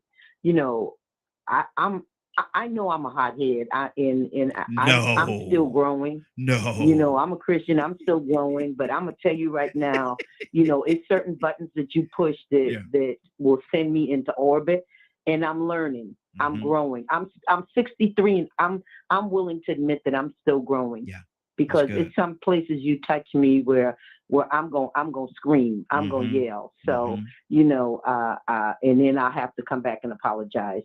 But thank you so much, Raheem, for the platform that we have. I think for the most part, all of us on here respect each other and respect each other's opinion, and that's why we continue to come back. So thank you so much, and I love everybody on our panel. And look at, and we love you too, sis. Yes, Lord. Yes, Lord. Yes, Lord. We do. Yes, we do. Listen, to God be the glory, man. We're about to get out of here. Rico, what's going on at 3:00 today, sir? If you missed today's show and would like to hear or see the rebroadcast in its entirety, you can tune in at 3 p.m. Eastern Standard Time on www.dkmmediagroup.com. Now, Rico, you talking about the conversation, the fireworks and everything? All of that? Yeah, you come back and catch all the hot stuff, the sensationalism. Wow. Got juicy today. You know what? No, I'm gonna say this, man. I said it in the post early on Facebook. Before all that started happening, man, before that went sideways the way it did, man, we was killing it. Yeah. We was killing it, you know what I'm saying? And, had he, probably heard it from the beginning and then came in with what he came in with, it would have been on point, it was just that small distraction. Yeah. So I'll always have to be cognizant of those distractions, sometimes we can let small things like that derail a lot of stuff and get us off of focus. And that really has happened in society. So, we got to pay attention to not get distracted by those type of things. That's why I laugh about it. Exactly. Well, I know she had left. Rico, she left, man. Come on, bro. I don't know if she came back now. I know she left for a minute now. Did she come? Is she back? Oh, I heard her come on back. You heard her come on back. She's here. Y'all sure? Y'all sure? Hold on. I got to say it though. Willa! Let's go, Raheem. Let me say it again. Let me say it. I gotta say it one more time. Willa! Are you ready? Let's go. Well, all right, good deal with Willa. I ain't gonna say nothing else. Let's go. Let's go, Raheem. Let's go before the throne of grace this morning. I tell you, I know God was here. Father, we thank you, Lord. Father, you said that when there are two or more gathered in your name, that you will be in the midst. Father, you said that you are not the author of confusion. And Father, I love it, Lord, when I know that you got the victory. I know you got the victory this morning. I thank you so much for it, Lord. Thank you for waking us up, Lord. Thank you for allowing us to commune one to another with a message, Lord, a message from you, oh Lord. Father, we thank you for the example. We thank you for the example of how we're supposed to treat one another, how we're supposed to love one another, even in confusion. Father, we thank you for that lesson. I thank you, Lord. I thank you for your grace and your mercy that you give us every day, even though we don't deserve it. Yes. I thank you, Lord. I thank you for being a keeper, Lord. I thank you for answering our prayers, oh Lord. Father, I'm giving you the praise this morning. I'm giving you the honor and the glory. Father, I thank you for all you do. In Christ Jesus' name, keep DKM Radio 1.1, keep it successful, and allow Raheem to continually be the leader that you give him each and every day. Thank you, Lord. In Jesus' name, amen, amen, amen, amen, amen. I thank you, Lord. Yes, Lord. Rico? Hey, you can't follow that up, man. Can't do nothing but ride with it, man. I love it. There you go. There you go. Toy, you with a T, anything on your heart before we get out of here, sis?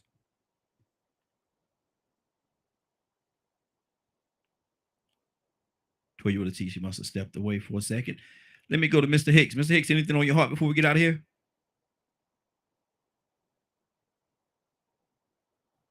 Everybody then went this way. Everybody wait. Yes, sir. Anything Can I on? say one thing? Yes, sir. Go ahead. Absolutely. Absolutely. When Brother Captain did that, I felt a warmness in my heart. Mm. And he gave me a living example. I said, the Creator, give me the perfect example of how to do that. Because I've been wrong so many times and tried it a different way. He did it so perfect. I thank for that example and for the warmth that he put in my heart, because there's nothing but love here. Yes, We absolutely. got to think it and feel it, especially within his family. We can generate it. Be more powerful and have an impact on the people who pass by every day in our lives. Absolutely. So I appreciate Brother Captain, and that humility taught me a lesson. Absolutely. Absolutely. Good deal. Good deal. Yeah. Hey, Brother Raheem. Yes, sir. I'd like to second what our brother just said. Mad love for Captain. In fact, all of the wise people spreading wisdom on this platform, man. I thank you for your leadership, and I pray that every one of you have a wonderful day. Absolutely. To God be the glory, brother. To God be the glory. It's all him, man. And like I say all the time, if anybody ever see me, man, I've gotten in the way, and I got to apologize to my father for getting in the way, because it's all him. It's all him. It has nothing to do with me at all. Thank you. Thank you. I appreciate it. But it's all him, man. To God be the glory. We're about to get out. Now, hold on, Willa. Willa, I don't know about when Willa get quiet over there. Willa, what's on your heart? When Willa get quiet, I get nervous. Tell you, Raheem, I just thank you so much for this show. You know, you're giving out lessons, life lessons, every day. Every day. I'm so glad that God gave you the vision and put it on your heart to do that.